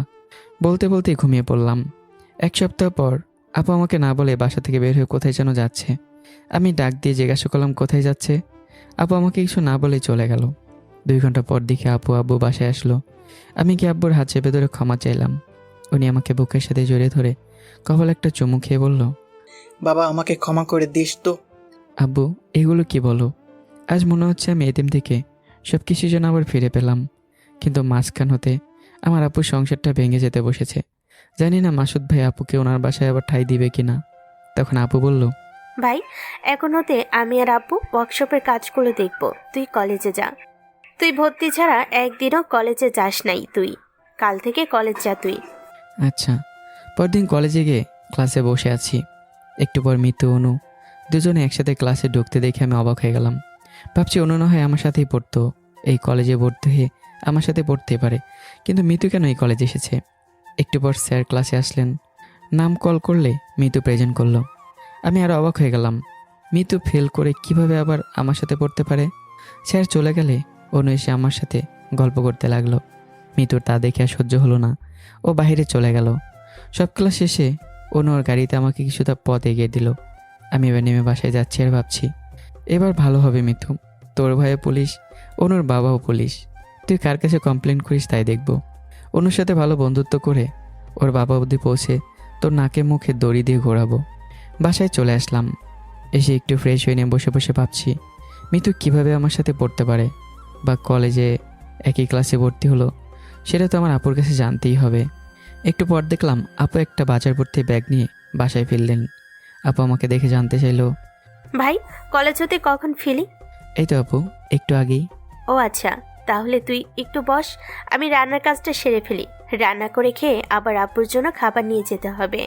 আপু রান্না করছে, আমি কি ওর আশেপাশে ঘুরঘুর করছি, যার জন্য মাসুদ ভাই ও আপু আমাকে বাসা থেকে বের করে দিল। আমি তার কথা আপুর কাছে কিভাবে জানতে চাইবো বুঝতেছি না। আপু যদি বিষয়টা আবার অন্যভাবে নিয়ে বসে। ভাই কিছু বলি? না আপু, তো রান্না করা দেখবো তাই আর কি। আপুর কাছে জানতে চাইলাম না, ভাবলাম অনুর কাছে সব জেনে নেব। আপুকে রান্নার কাজে সাহায্য করলাম। রান্নার কাজ শেষ, হাত মুখ ধুয়ে এসে আপু আর আমি খেতে বসলাম। খাবারের থালা হাতে নিয়ে আপুর দিকে চেয়ে চেয়ে ভাবছি এ আপু 10টা দিন কতই না সুখে ছিল, আজ আমার জন্য আবার এসব খাবার খেতে বসেছে। ওকে নিজে স্বামীর ঘর ছাড়তে হয়েছে। কি হয়েছে ভাই? তখন থেকে তোকে দেখছি কেমন যেন দেখাচ্ছে। আপু আমার জন্য আজকে তোর এই অবস্থাটা হলো, আমার জন্য আজকে তোকে এই বাসায় সেসব খাবার খেতে হচ্ছে। তোর জন্য কেন হবে ভাই? আমার ভাগ্য এসব লেখা ছিল, তাই হয়েছে। আর এই বাসায় যখন আমি এমনি বেড়াতে আসতাম তখন কি আমি এসব খাবার খেতাম না বল? ওনার রাগ হয়েছে, রাগটা কমলেই দেখবি আমাকে নিতে আসবেন। ভাই এসব তুই ভাবিস না, খেয়ে নে তো। কোথায় আমি আপুকে সান্ত্বনা দিব তা নয়, আপুই আমাকে উল্টো সান্ত্বনা দিয়ে বসলো। খাওয়া দাওয়া শেষ করে আপু আব্বুর জন্য খাবার নিয়ে যাবে। আমি বললাম, আপু তুই সকাল থেকে কাজ করে বাজার করে ফিরলি, রান্না করে আবার এখন আব্বুর কাছে খাবার নিয়ে যাবি? বরং আমি আব্বুর কাছে খাবার নিয়ে যাচ্ছি, তুই এখন ক্লান্ত, একটু বিশ্রাম কর। খাবারগুলো একটা ব্যাগে করে আমি রাস্তা দিয়ে আসছি। পেছন দিকে একটা গাড়ি বারবার হর্ন বাজাচ্ছে। আমি রাস্তার এক পাশে গিয়ে গাড়িটাকে চলে যাওয়ার রাস্তা দিচ্ছি, তবুও না গিয়ে হর্ন বাজিয়ে যাচ্ছে। পিছনে ফিরে বললাম, গাড়ি যাওয়ার মতো তো যথেষ্ট জায়গা আছে, তবুও পিছনে এসে এমন হর্ন বাজাচ্ছেন কেন? সমস্যা কি আপনার? একটু খেয়াল করে দেখলাম, আরে এটা তো অনু। কি ব্যাপার আবির, মাথা এত গরম যে? এমনি একটু দুষ্টামি করছিলাম আর কি। ও বুঝলাম। কোথায় যাচ্ছ? আর ব্যাগে কি? আব্বুর কাছে খাবার নিয়ে যাচ্ছি। ও এসো, আমি এগিয়ে দিয়ে আসছি। না, আমি হেঁটেই চলে যাব। আরে আমি তো এদিক দিয়েই যাবো, আসো তো। উঠে পড়লাম গাড়িতে। আচ্ছা আবির, খাবার দেওয়ার পর তোমার কি ওইখানে কোনো কাজ আছে? না, কাজ তো নেই। তাহলে চলো না, খাবার দিয়ে এসে আমরা একটু গাড়িতে করে ঘুরি। না, এসব কি বলো তুমি? সবাই দেখলে কি বলবে? কি বলবে? আমরা তো বেস্ট ফ্রেন্ড, আমরা একসাথে ঘুরতে পারি না নাকি? আমি ভাবছি আমি আবার অনুর বেস্ট ফ্রেন্ড হয়ে গেলাম কবে থেকে। প্লিজ প্লিজ চলো না। আমি ওর কথায় রাজি হয়ে গেলাম। আব্বুকে খাবার দিতে আমি ভেতরে গেলাম। ও গাড়ি নিয়ে বাইরে দাঁড়িয়ে থাকলো। খাবার দিয়ে আব্বুকে বলে ক্যাশোতে কিছু টাকা নিয়ে আসলাম, কেননা টাকা লাগতেই পারে। গাড়িতে এসে বসলাম। অনুর আমি অনেকক্ষণ ঘোরাঘুরি করলাম। অনু বলল, চলো এবার আমরা কিছু খাবো। এক দামি হোটেলের সামনে অনু গাড়ি দাঁড় করালো। অনু, আমি না খেয়ে এসেছি, আজকে না খাই, অন্যদিন খাবো। মানুষ শুধু খেতেই যায় নাকি? তাহলে চলো গিয়েই বুঝবে। অনু আগে আগে আর আমি ওর পেছন পেছন হোটেলে ঢুকলাম। ওয়েটারকে ডেকে খাবার অর্ডার করলো। এতক্ষণে বুঝলাম ও কেন আমাকে লিফট দিল। ও হোটেলে নিয়ে আসলো, তার কারণটা কি আমাকে বলল। তুমি কি খাবে? একটা কিছু অর্ডার করে দাও, কফি হলেও চলবে। আচ্ছা অনু, তোমাকে একটা কথা বলার ছিল। বলো। আচ্ছা, আমার জানা মতে মিতু তো ফেল করেছিল, ও কিভাবে আমাদের সাথেই পড়ছে? কেন তুমি জানো না? মিতুর আইসিটিতে 2 মার্কের জন্য ফেল এসেছিল, পরে ও বোর্ড চ্যালেঞ্জ করেছিল, কোনো রকমে পাস আসছে আর কি। ও আচ্ছা। আবির, আমরা তো বেস্ট ফ্রেন্ড, সো আমরা তুই করে বললে তোমার কি কোনো সমস্যা হবে? আরে না, সমস্যা কেন হবে? Thank you. নাও এবার খাওয়া শুরু করো। সব খাবার আমার দিকে ঠেলে দিয়েই, মানে এসব তো তুমি খাবে বলে অর্ডার করলে।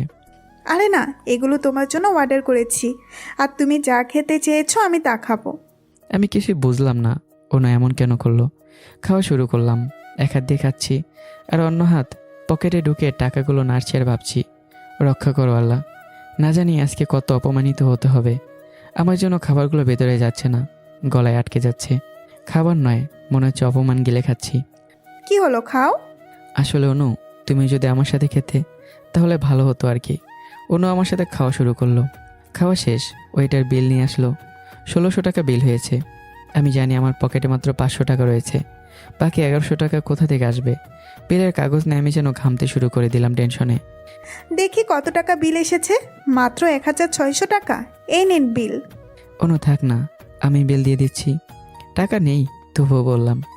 অনু আমাকে বাসা অব্দি নামিয়ে দিয়ে চলে গেল। আমি বাসায় এসে দেখি আপু শুয়ে আছে। আপুর মুখের দিকে খেয়াল করতে লক্ষ্য করলাম ও চোখের নিচ দিয়ে কালচে দাগ পড়া শুরু হয়ে গেছে। একটু পর এক ব্যক্তি এসে একটা লেটার দিয়ে গেল। আমি খুলে পড়তেই সত্যি নিজের চোখকে বিশ্বাস করতে পারছি না। এত ভালো একটা মানুষ এটা কিভাবে করতে পারে আমার মাথায় ঢুকছে না। আমি চেয়ারে বসে পড়লাম। চিঠি খুলে পড়ে দেখি এটা আমার আপুর ডিভোর্স লেটার। মাসুদ ভাই আপুকে ডিভোর্স দিয়ে একটা সই চেয়েছেন। আমার মাথাটা যেন ঘুরতে লাগলো। আপু ঘুম থেকে উঠলে আমি ভাই হিসেবে কীভাবে কাগজটা তার হাতে ধরিয়ে দিয়ে বলবো, আপু ভাইয়া তোকে ডিভোর্স লেটার পাঠিয়েছে। আপু সারা জীবন কত কষ্ট করে আমাকে মানুষ করেছে, কত কষ্টই না সহ্য করেছে, কিন্তু আজ কি ওর এই কষ্টটা সহ্য করতে পারবে কে? যে মানুষটার জন্য নিজে জীবন দিতে বসেছিল, ওই মানুষটাও কত কষ্ট করে তাকে ভালো করেছে, এসব ভুলে থাকতে? আমি চিঠিটা টেবিলে রেখে মুখে হাত দিয়ে মাথা নিচু করে কান্না করতে শুরু করলাম। এটা কি হয়ে গেল? আমার জন্য আপুর এমন মধুর সংসারটা ভেঙে গেল। একটু পর, ভাই তোর কি হয়েছে? তুই এভাবে বলছিস থেকে কাঁদছিস কেন? আমি কি আপুর পা চেপে ধরতে গেলে ও আমাকে আটকে দিয়ে বলল, আরে এসব কি করছিস? কি হয়েছে বল। আপুর হাত চেপে ধরে ক্ষমা চাইলাম। আপু আমায় মাফ করে দে প্লিজ, আজ আমার জন্য তোর। ভাই কি হয়েছে বল।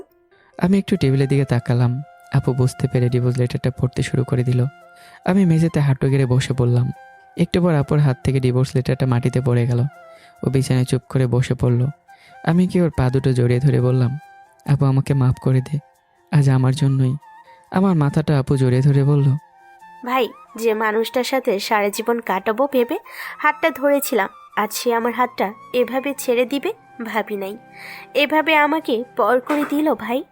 কি বলবো, কি সান্ত্বনা দেব, কোনো ভাষা খুঁজে পাচ্ছি না। শুধু চোখের পানি বয়ে যেতে থাকলো। ভাই তুই নিজেকে দোষ দিস না, আমার ভাগ্যের লিখন সব। আপুর হাত ধরে বললাম, আপু চল, আমাদের মাসুদ ভাইয়ের সাথে একটু কথা বলা উচিত। ডিভোর্স লেটারটা হাতে নিয়ে আমি আর আপু মাসুদ ভাইয়ের বাসার দিকে ছুটে গেলাম। মাসুদ ভাইয়ের বাসায় পৌঁছে গেলাম। বাসায় ঢুকতেই দেখি মাসুদ ভাইয়ের তার বোন মিতু বসে থেকে গল্প করছে। আমরা কেন এসেছি আমাদের দেখে হয়তো উনি বুঝে গিয়েছেন। উনি দাঁড়িয়ে গেল, আপু ওনার একটু কাছাকাছি গেল। অন্যদিকে আমি চোখে জল নিয়ে মিতুর দিকে তাকিয়ে রইলাম। তুমি এটা কি করতে চাচ্ছ? এভাবে তুমি আমাকে পর করে দিবা? আমার হাতটি এভাবে ছেড়ে দিতে পারবা? মাসুদ ভাই কিছু না বলে আপুর হাতে থাকা ডিভোর্স পেপারটা নিয়ে দেখলেন আপু তাতে সাইন করে শিখে না। আপু সাইন করেনি দেখে উনি পকেট থেকে একটা কলম বের করলেন। কলম সহ কাগজটা আপুর দিকে বাড়িয়ে দিয়ে বললেন, সাইন করো। আপু কিছু না বলে শুধু ওনার দিকে চেয়ে রইল। আচ্ছা, আমাকে ডিভোর্স দিবে ঠিক আছে, কিন্তু ডিভোর্স দেওয়ার আগে কেন দিবে তার কারণটা তো বলে দাও। কারণ জানতে চাস? কারণ হলো তোর সাথে আমার যাই না। তোর স্ট্যাটাস আর আমার স্ট্যাটাস সম্পূর্ণ আলাদা। এখন স্ট্যাটাসের কথা বলছো? বিয়ের আগে তো আমি তোমাকে এসব কথা বলেছি। তখন তুমি কি বলেছিলে? এত তাড়াতাড়ি ভুলে গিয়েছো সব? না, কিছুই ভুলে যাইনি। তখন তো আমি পুরো আবেগে ভরপুর ছিলাম। বুঝি নাই যে তোর মতো এতিম মিসকিনের সাথে আমার সংসার হবে না। তুই বউ তো দূরে থাক, আমার বাসার কাজের মেয়ে হওয়ার যোগ্য না। সাইন করবি নাকি জোর করে সাইন করে নিয়ে ঘাড় ধাক্কা মেরে বাড়ি থেকে বের করে দেবো? প্লিজ তুমি এভাবে বলো না, আমি তোমায় পায়ে ধরি। বলে আপু ওনার পা ধরতে যাবে, উনি একটু সরে গেলেন। আপু সরে গিয়ে পা চেপে ধরল। আপু কোনো একটা লাথি মেরে দিল। আমার আর যেন সহ্য হলো না। ব্যাস, অনেক হয়েছে মাসুদ সাহেব। আইন অনুযায়ী আপুর গায়ে হাত তোলার জন্য আপনার এখন আর কোনো অধিকারই নেই, কেননা আপনি আপুকে ডিভোর্স দিয়েছেন। আজ জায়গায় লাথি মেরে কুকুরের মতো দূরে সরিয়ে দিচ্ছেন। মনে রাখবেন, তার জন্যই আজই আপনার দেহে প্রাণটা রয়েছে। আপনার জন্যই সে নিজের জীবনটা দিতে বসেছিল। যে বোনকে নিয়ে আজ আপনি এত নাচছেন, মনে রাখবেন একদিন তার জন্য আপনার মুখে চুনকালি পড়বে। আর মিতু, আজ তো তুমি খুব খুশি তাই না? তোমার মিথ্যা অভিনয়টা তোমার ভাইয়ের চোখে এমনভাবে পটি হিসেবে লেগে দিয়েছো, যা হয়তো আর সরবেই না। যেদিন তোমাকে তোমার স্বামী ডিভোর্স করবে সেদিনই বুঝবে একটা মেয়েকে তার স্বামী বিনা দোষে ডিভোর্স দিলে তার ঠিক কতটা কষ্ট হয়। নে আপু, সই করে দে। আপু ডিভোর্স পেপার ও কলম হাতে নিয়ে বলল, না ভাই, ওনাকে আমি অনেক ভালোবাসি, আমি তা পারবো না। আমি তোমাকে কোনোদিনও ডিভোর্স দিব না, ভয় পেও না। কেননা আমি তোমার সামনে এসে কখনো আর স্ত্রীর অধিকার নিয়ে দাঁড়াবো না। শুধু তোমার কাছে আমার একটা অনুরোধ রইল, আমি যেদিন মরে যাব ওই দিন শুধু স্বামী হিসাবে তোমার পায়ের ধুলোটুকু দেওয়ার জন্য আমার জানাজার নামাজে গিয়ে দাঁড়ায়ও। চল ভাই। মাসুদ সাহেব, যাওয়ার আগে একটা কথা বলে যাচ্ছি। ওই দিন সত্যিই সবটা আপনার বোনের সাজানো নাটক ছিল। আর হ্যাঁ, একদিন এতিম মিসকিন আর এই এতিম মিসকিন থাকবে না। একদিন ঠিকই এদের ভাগ্যটা বদলাবে। আবারও ডিভোর্স লেটারটা নিয়ে চলে আসলাম। এসে দেখি আপু বিছানায় বসে রয়েছেন। আপু আমি গিয়ে আব্বুর দুই পায়ে দুই পাশে বসলাম। কি হয়েছে বাবা তোদের? আপু ডিভোর্স লেটারটা আব্বুকে দিল। উনি পড়ে দেখে কিছুক্ষণ চুপ থেকে বললেন, বাবা, এসব ধনী মানুষের আমাদের মতো মানুষদের সাথে শুধু স্বার্থের জন্যই মিশে। যেমনটা আমাকে ওই দিন ফাঁসিয়ে তোদের সাথে আলাদা হতে বাধ্য করেছিল। তোরা বাসায় নেই দেখে ভাবলাম আমি রান্নার কাজটা সেরে ফেলি। নিজ হাতে রান্না করেছি, চল তোদের দুজনকে আমি আজ খাইয়ে দিব। আব্বু রান্না করছি শুনে আমি কিছুটা অবাক হলাম। আব্বু না খেতে চাইলেও আব্বুর জোরাজুরিতে রাজি হয়ে গেল। আব্বু আমাকে আপুকে খাইয়ে দিচ্ছে। প্রথমবার খাবার মুখে দিতে এতটা স্বাদ লাগলো যে আমি অবাক হয়ে ভাবতে লাগলাম, আব্বু এত সুন্দর রান্না পারেন। এভাবে বেশ কিছুদিন কেটে গেল। আব্বু এসে একদিন বলল, তুই কলেজে যাস না, তাই প্রতিদিন অনু নামের একটা মেয়ে এসে আমার কাছে কলেজে কেন যাস না তা জানতে চাই। আব্বু আমি আর পড়াশোনা করব না। আপু আমি তুমি আমাদের ওয়ার্কশপে কাজ করব। না ভাই, পড়াশোনা বাদ দিস না, তুই বরং পড়াশোনার পাশাপাশি একটু আমাদের সাথেই থাকিস, তাহলে আব্বু আর আমি পারবো সব দেখাশোনা করতে। আচ্ছা তাহলে কাল থেকে আমি কলেজ যাব। কিন্তু কালকে আপু আমাকে আর তোকে থানার এসআই সাহেব ডেকেছেন। আব্বুর মামলার বিষয়ে কিছু কথা বলবেন। আমি সন্ধ্যায় ওনার বাসা থেকে রওনা দিলাম। ওনার আব্বুর জন্য নিচে সবাই বসে আছি। উনি আসলে বললাম, স্যার আমি ওনার বন্ধু, একটা দরকার আপনার কাছে এসেছি। ও আচ্ছা, অনু তো বাসায় নেই, ওর বান্ধবীর বাসায় যাবে বলে গিয়েছে। বলো কি খাবে? না থাক স্যার, আসলে আমার দরকারটা। সেটা তো শুনবই। উনি একজনকে ডেকে নাস্তার জন্য কিছু নিয়ে আসতে বললেন। নাস্তা খেতে খেতে বললেন, বলো কি দরকার? আসলে অপুসহ ওর কয়েকজন বন্ধু আমার বোনকে ইফটিজিংয়ের দায়ে যে কেসে আটকে আছে জেলে, আমার আপু এই কেসটা উইথড্র করবেন। ও আচ্ছা, তাহলে কাল সকাল 9টায় তোমার আপুকে থানায় এসে একটা কাগজে সই করে দিয়ে যেতে বললো, তাহলেই হবে। আচ্ছা তাহলে কাল যাবো থানায়। নাস্তা খেয়ে বাসা থেকে বের হয়েই রাস্তা দিয়ে বাসার দিকে আসছি। হঠাৎ অনু আমাকে দেখে গাড়ি ব্রেক করে, গাড়ি হতে নামলো। আরে আবির, কোথায় হারিয়ে গিয়েছিলে তুমি? অনেক দিন ধরে কলেজে আসো না যে। এমনি যায়নি। এমনি মানে কি হয়েছে বলো? কিছু না, কাল থেকে আবার কলেজে যাব। এখন আমি যাই, আমার কিছু কাজ আছে। ও চলো তাহলে, আমি তোমাকে এগিয়ে দিয়ে আসি। না, তুমি বাসায় যাও বলে আমি চলে আসলাম। অনু গাড়ির পাশে থেকে আমার দিকে তাকিয়ে রইল। পরদিন আপুকে থানায় নিয়ে গিয়ে একটা কাগজে সই করতে বললাম। আপু সই করলে বললাম, আপু তুই বাসায় যা, আমার একটু কাজ আছে, সেরে পাশ দিয়ে কলেজে যাব। আপু চলে গেলে আমি থানার বাইরে দাঁড়িয়ে আছি। অপু সহ ওর বন্ধু বান্ধবরা বের হয়ে আসলো। আমি ওদের দিকে যেতেই অপু আমাকে মারতে দিয়ে আসলো। ঘুষি মারবে বলে হাত তুলেছে, অমনি আমি 2 হাত জোর করায় ও হাতটা নামিয়ে নিল। ভাই, প্রথমে আমি মাপ চেয়ে নিচ্ছি, সরি, তোমার সাথে কিছু কথা বলার ছিল। বল, কি বলবি? ভাই আমি জানি তুমি হয়তো ভাবছো আমি আর আমার বোন এসব করেছি, তা কিন্তু সত্যি নয়। মানে? মানেটা হলো মিতুর ভাই আমাদেরকে এগুলো করতে বাধ্য করেছিল। ওই দিন পার্কের মধ্যে মিতুকে চর মারতে মিতুর ভাই আমাকে বলেছিল এইসব মিতুর ভাইয়ের খেলা? তোমার থেকে ওনার বোনকে দূরে সরে রাখবে, তাই উনি এসব করেছেন। মিতু তোমাকে সত্যিই ভালোবাসে। ধুর, ওর ভালোবাসা! এতদিন জেলে আসি, একটা বার খোঁজ নিয়ে দেখেনি। ওই শালির জন্য আজ আমার জেল খাটা লাগলো। আর ওকে ভালোবাসে আমি ওর সাথে ভালোবাসার নাটক করেছি ওর বাবার টাকা পয়সার লোভে। ভেবেছিলাম বিয়ে করে সব হাতিয়ে নেব, কিন্তু শালি এখন পোল্টি মেরে দিয়েছে। না ভাই, মারেনি, ও এখনো ভালোবাসে তোমায়। ওর ভালোবাসা বার করব। ভাই এখন আমাকে মাফ করে দাও প্লিজ। তোর কোনো দোষ নেই, তোর সাথে আমার কোনো শত্রুতা নেই। আমার শত্রুতা মিতু ও ওর ভাইয়ের সাথে। 2 ভাই বোনকে জব্দ করব মৃত্যুকে বিয়ে করে। আমি তাহলে এখন আসি ভাই। যা, আর ভালো থাকিস। বাসায় আসলাম, একটু পর আপুর ফোন বাজলে আমি গিয়ে দেখলাম মাসুদ ভাই ফোন করেছে। আমি আস্তে করে ফোনটা কেটে দিয়ে নম্বরটা ব্ল্যাক লিস্টে দিয়ে দিলাম। কে ফোন করেছিল ভাই? সিম অফিস থেকে আপু। ও, আমি মনে মনে বলছি মাসুদ ভাই নিশ্চয়ই ফোন ধরলে বলতো, লাবণ্য, তুমি এটা কি করছো? অপর কেসটি তুমি লাবণ্য। ভাবছি মিস্টার মাসুদ সাহেব, এবার তুই বুঝবি। অপু যখন তোর বোনকে বিয়ে করে ঘাড়ে লাথি মেরে বাসা থেকে বের করে দেবে, তখন বুঝবি বোনের ডিভোর্সটা কতটা কষ্টের হয়। আর মিতু, তুই আমার জীবন নিয়ে খেলেছিস, আমার আপুর সংসারটা নাটক করে ভেঙেছিস না? এবার দেখ তোর সাথে কি হয়, তুইও বুঝবি। শুধু সময়ের অপেক্ষা। একটু পর আপু এসে জানতে চাইলো আমি কেন কলেজ না গিয়ে বাসায় এসে পড়েছি। আপু কলেজ যেতে ভালো লাগছিল না, তাই কলেজ না গিয়ে থানা থেকে বাসায় চলে আসলাম। ও তাহলে কাল থেকে আবার কলেজে যাস। আর আব্বুও বলেছিল আজ নাকি উনি ওয়ার্কশপে যাবেন না। আব্বু বাজারে গিয়েছেন কিছু ভালো বাজার করতে। উনি বাজার থেকে আসলে আজকে আমরা একসাথে রান্না করে খেয়ে বসে থেকে অনেক গল্প করব। আব্বু বাজার নিয়ে আসলে আপু রান্না সেরে ফেললো। খাওয়া দাওয়া শেষে বসলাম গল্প করতে। আব্বু আমাদের অনেক ভালো ভালো গল্প শোনালো। এক পর্যায়ে আপু বলল, ভাই, আমরা আমাদের ভাগ্যটা লিখব বলে যে কাজটা শুরু করেছি, হয়তো কিছু সমস্যা বা আমার জন্য তা অসমাপ্ত রয়ে গিয়েছে। এবার আমাদের সেই অসমাপ্ত কাজটি সমাপ্ত করতে হবে। কাল থেকে আপু ও আমি একেবারে ভালো মতন কাজে লেগে পড়ব। আর তুইও আমাদের পাশেই থাকবি, পড়াশোনার পাশাপাশি। আচ্ছা আপু। আর শোন, আর একটা কথা, এবার আমরা আমাদের ভাগ্যটাকে লিখবই। যতই বাধা আসুক না কেন, আমরা পিছু পা হব না।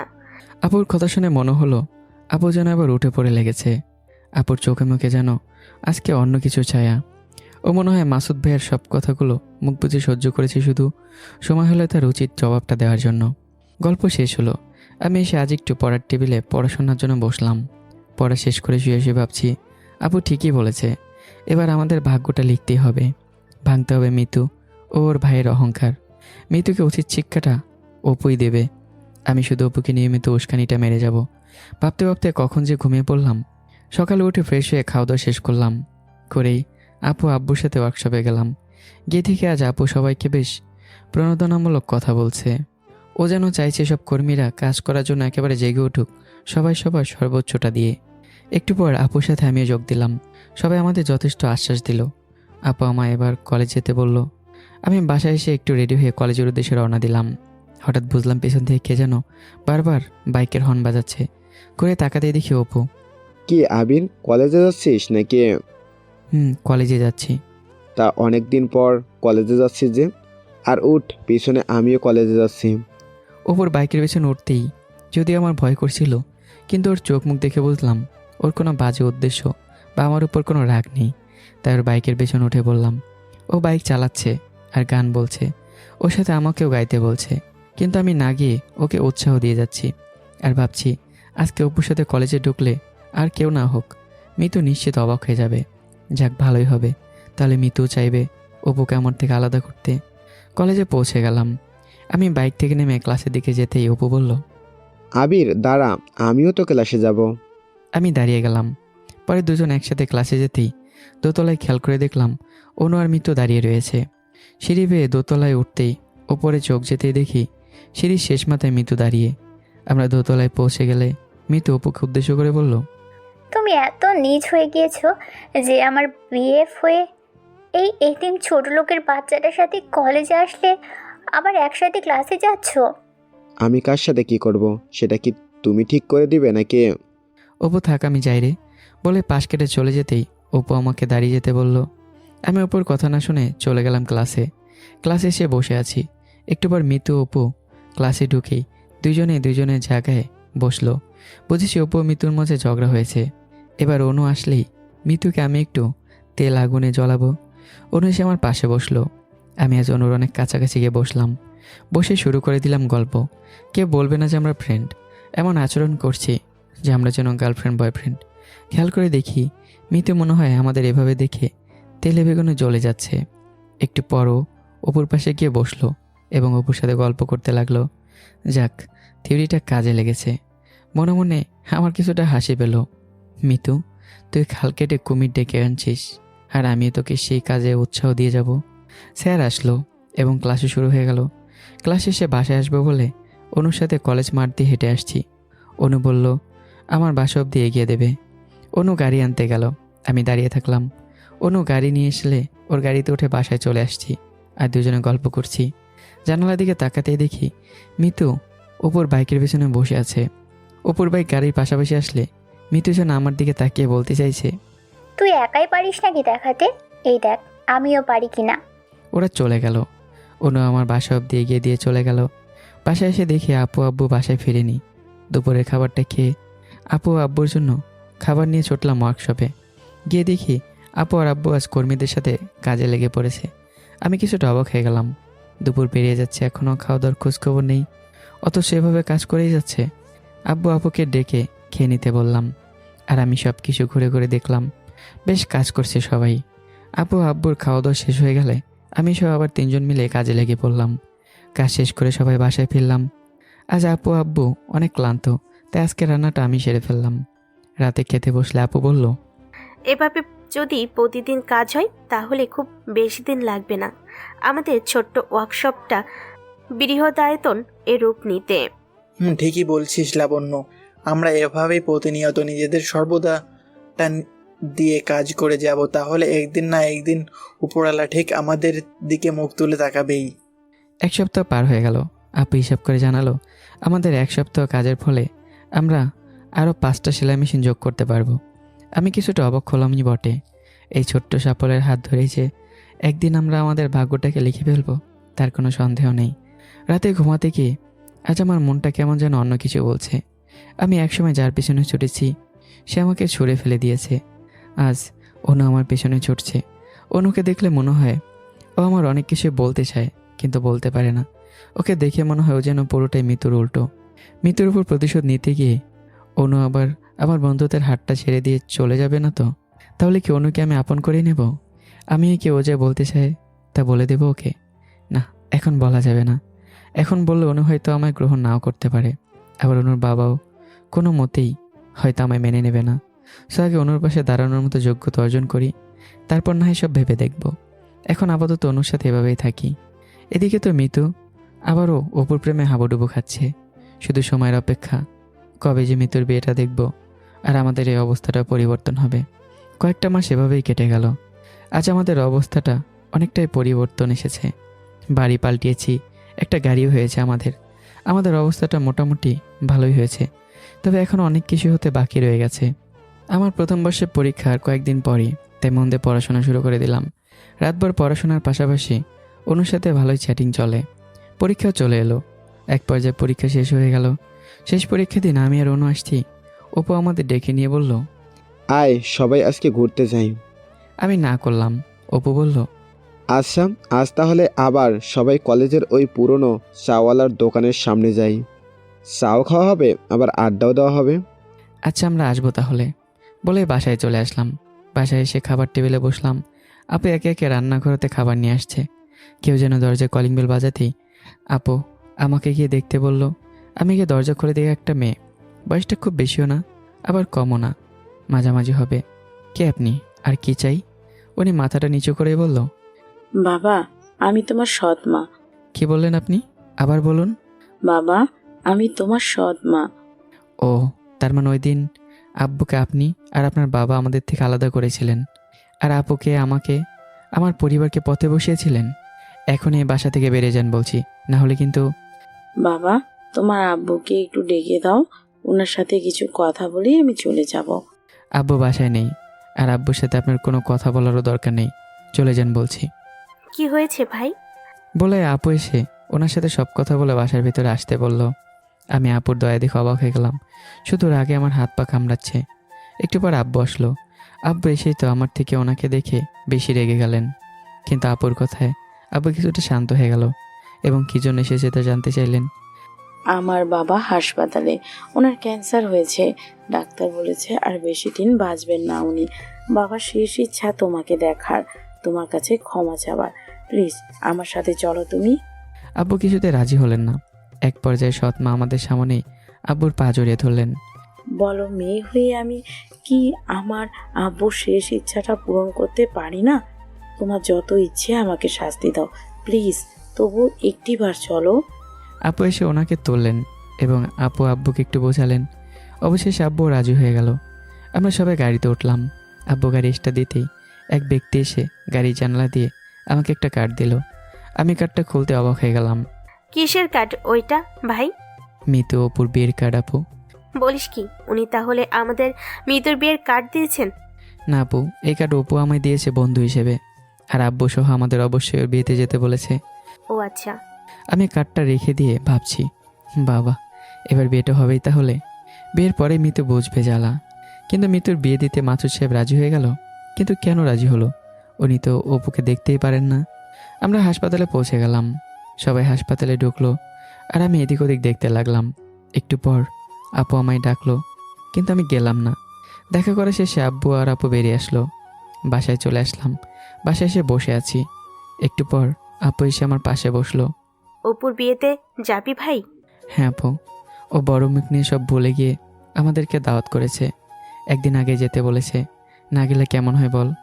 আচ্ছা, আমরা তাহলে যাব, আর অপুর বিয়েতে সবচেয়ে দামি গিফটটা আমরাই দিব। আচ্ছা ঠিক আছে। মনে মনে ভাবছি, আমি তো সেটাই চাই। গিফটটা মিতু ও ওর ভাই দেখবে আর জ্বলে পড়ে মরবে। হঠাৎই ফোনটা বেজে উঠলো। হাতে নিয়ে দেখে অনু ফোন করেছে। হ্যাঁ বলো অনু। কেমন আছো? আমরা মিতুর বিয়ের শপিং করতে যাচ্ছি, তুমি আসবে? না অনু, যাও তোমরা। তারপর অনু ফোনটা রেখে দিল। একটা কথা বলবো ভাই? বল। অনু মনে হয় তোকে অনেক ভালোবাসে, তুই ওর ভালোবাসার অমর্যাদা করিস না। কি বলিস আপু?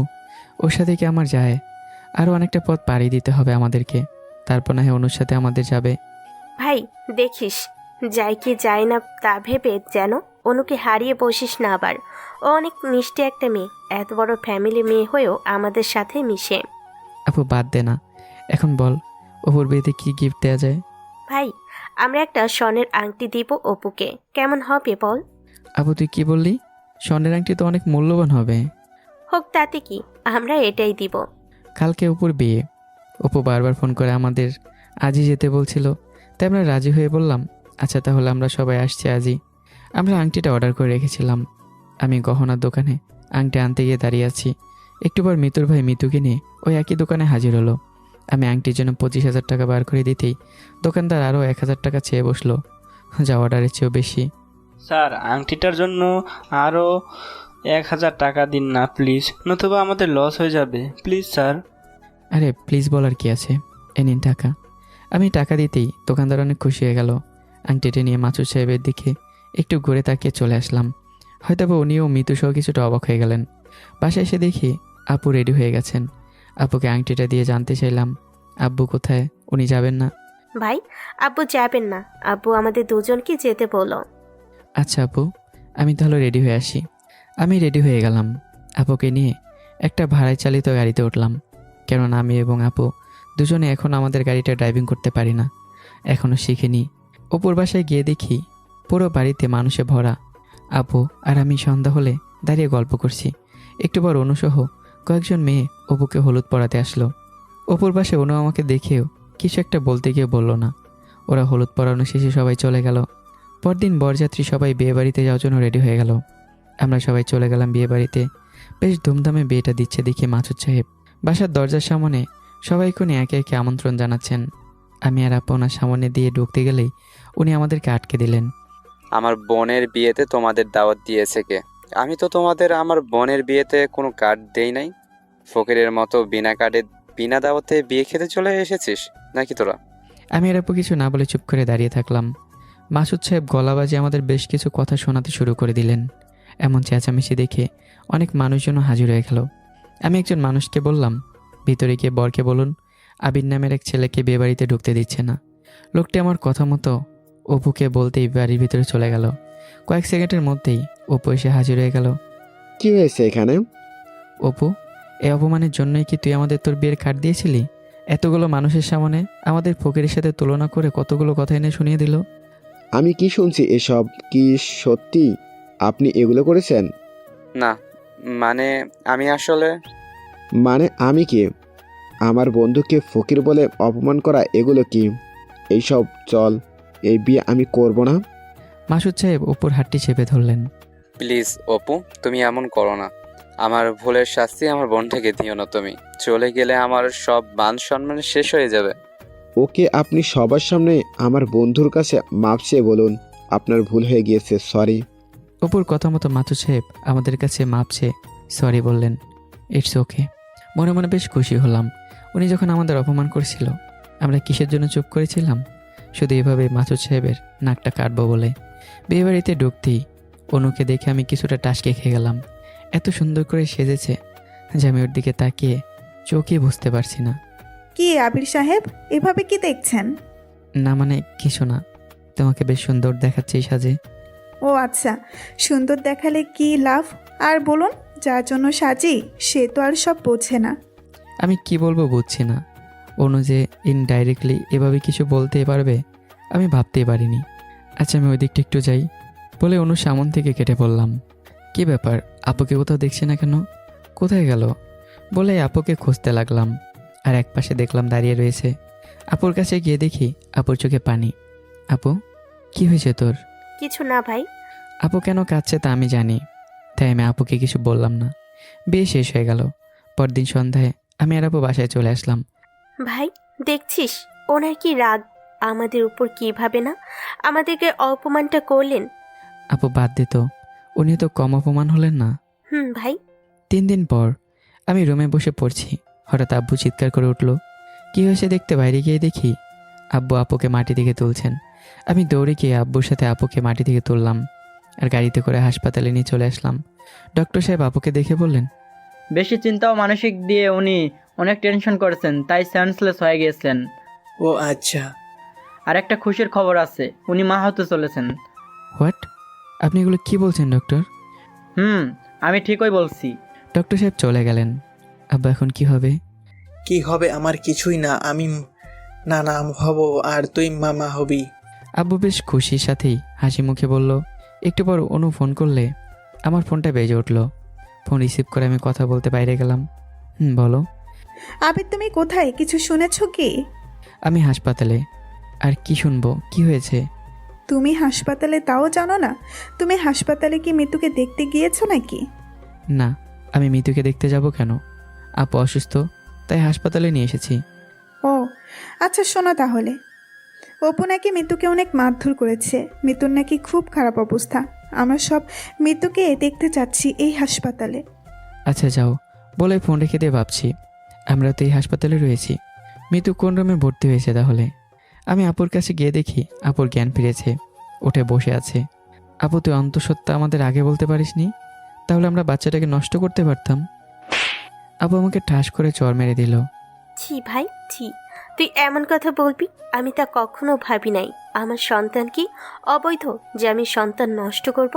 আমার সন্তানের বাবা রয়েছে, তার পিতৃ পরিচয় আছে। আমি কেন সন্তান নষ্ট করব? আর তোদের সাথে আমাকে রাখতে যদি তোদের কোনো সমস্যা হয় তাহলে বলে দে, আমি একাই থাকবো। আমার সন্তানকে আমি একাই বাবা মায়ের আদর দিয়ে বড় করব, মানুষ করব। বুঝলাম আমার কথায় আপু অনেক কষ্ট পেয়েছে। আমার এই কথাটা আপুকে বলা মোটেও ঠিক হয়নি তাই। সরি আপু, আমায় মাফ করে দে প্লিজ। আমি আর এমন কথা বলবো না কখনো। মা ওরে মাফ করে দে, ও না বুঝে কথাটি বলে ফেলেছে। ডাক্তার সাহেব এসে কিছু ওষুধ স্লিপ দিয়ে আমাদের বললেন, এই ওষুধগুলো খাবেন আর ওনাকে একটু দেখে রাখবেন। আপনারা চাইলে আজকেই ওনাকে বাসায় নিয়ে যেতে পারেন। আমি ওষুধের স্লিপ নিয়ে বাইরে আসতেই দেখি অনু হাসপাতালে প্রবেশ করছে। অনু কেমন আছো? আর মিতুকে কে হাসপাতালে নিয়ে এসেছে নাকি? তাই তো শুনলাম মৃত্যুকে এই হাসপাতালে নিয়ে এসেছে। সম্ভবত 302 নাম্বার রুমে হবে মনে হয়। আর আবির, তুমি কোথায় যাচ্ছ? চলো যাই, মৃত্যুকে দেখে আসি। তুমি যাও অনু, আমি আপুর ওষুধগুলো নিয়ে আসি। আচ্ছা, আগে বলো আপু কত নাম্বার রুমে আছেন, ওনাকেও দেখে চাই। আপু 307-এ। আমি আসি, তুমি যাও বলে চলে আসলাম। আর ভাবছি মিতুকে দেখতে না গেলে হয় নাকি? মিতুকে তো আমি অবশ্যই দেখতে যাব। আজ আমার যেমন কষ্টের দিন ঠিক তেমন খুশিরও দিন। যা চেয়েছিলাম কিছুটা হলেও তাই হয়েছে। মিতুকে দেখব আর মনের ভাষায় বলবো যে দেখ আজ কেমন লাগে। ওষুধ নিয়ে চলে আসলাম। রুমে ঢুকতেই খেয়াল করে দেখলাম আপু চোখের ভাষায় অনুকে কেন্দ্র করে আব্বুকে কি যেন বোঝাচ্ছে। আব্বুও যেন অনুর দিকে চেয়ে আছে। কি ব্যাপার অনু, মিতুকে দেখতে যাওনি? না আবির, এখনো যাইনি, তোমার সাথে যাব বলে বসে আছি। মিতুকে দেখতে যাওয়ার কথা শুনে আপু জানতে চাইলো, মিতুকে দেখতে যাবি মানে কি? আমি কিছু বলার আগেই অনু সব বলে দিল। কাল রাতে মিতুকে অপু নাকি অনেক মারধর করেছে। মিতুকে ওর ভাই এই হাসপাতালে ভর্তি করিয়েছেন, তাই মিতুকে দেখতে যাব আপু। বলো কি, মিতুকে আপু এত মারধর করেছে যে হাসপাতালে ভর্তি করেছে? তাতে কি হয়েছে, বেশ করেছে। অপু ভাই গুড জব। আপু অনেক মারধর করেছে। ও চলো তাহলে তোমাদের সাথে। আমিও মিতুকে দেখতে যাব, যার জন্য মাসুদ ভাই আপুকে ডিভোর্স দেওয়ার জন্য ডিভোর্স পেপারে সই করেছেন। অথচ আপু তাকেই দেখতে যাবে, এটা শুনে আমার কিছুটা অবাকই লাগলো। আপু আসলে এতটা ক্ষমাশীল। আপুর মনটা যেন খুবই সহনীয়। আপু তুই পরে দেখতে যাবি, এখন রেস্ট নে, তোর শরীরটা অসুস্থ। আমি আর অনু যাচ্ছি। আপুকে দেখতে বলে চলে আসলাম মিতুকে দেখতে। আপু অনু আমাকে যেতে দেখে আবার আব্বুকে ইশারায় কিছু একটা বলল। আপু দুজনে মুচকে হাসলো। যাক, চলে আসলাম মিতুকে দেখতে। বেডে মিতু ও মিতুর পাশে একজন নার্স দাঁড়িয়ে আছে। আমি এদিক সেদিক তাকিয়ে দেখলাম কোথাও আমার এক্স তোলা ভাই আছে কিনা। না, কোথাও নেই দেখছি। যাক, তাহলে এবার যা দেখতে এসেছি তা ভালো করে দেখা যাক। মিতুকে কতটা এবং কিভাবে মেরেছে তা দেখতে ব্যস্ত হয়ে গেলাম। মিতুর এক হাতে ব্যান্ডেজ, গাল দুটো লাল, আর গলার নিচে হালকা মনে হচ্ছে পোড়ানোর দাগ। যাক, ভালোই মেরেছে তাহলে, কিন্তু আরও একটু বেশি মারলে মন্দ হতো না বলে এবার চুপ করে বসে শোনার চেষ্টা করলাম কেন অপু মেরেছে ওকে। মিতু কি হয়েছিল? আপু তোকে এভাবে মারলো কেন? মিতু একটু কান্না করে বলল, সবই আমার ভাগ্যের লিখন রে বান্ধবী, সব আমার পাপ কাজের ফল। যাক, তাহলে মিতু কিছুটা মানুষ হয়েছে। তবে একদিনের মাইরে মিতু এতটা বুঝবে, বাহ ভালোই। একটু পর আমি বসা থেকে উঠে অপারেশনের কিছু জিনিসপত্র দেখে নার্সকে এটাকে ওটাকে বলে একটু বিরক্ত করতে লাগলাম।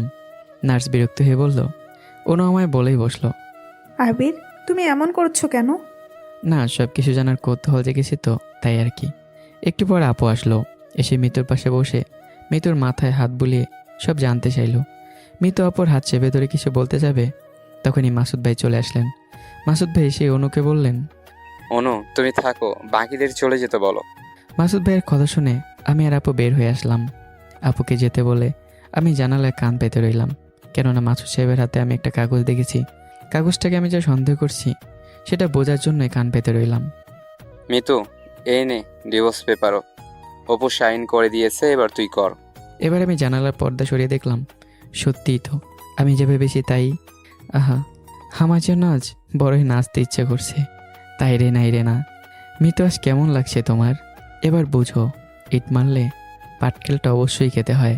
আর মাসুদ সাহেব, এবার বোঝেন ভাই হয়ে নিজের বোনের হাতে ডিভোর্স লেটার দিতে, তার কাছে সাইন করিয়ে নিতে কতটা কষ্টের।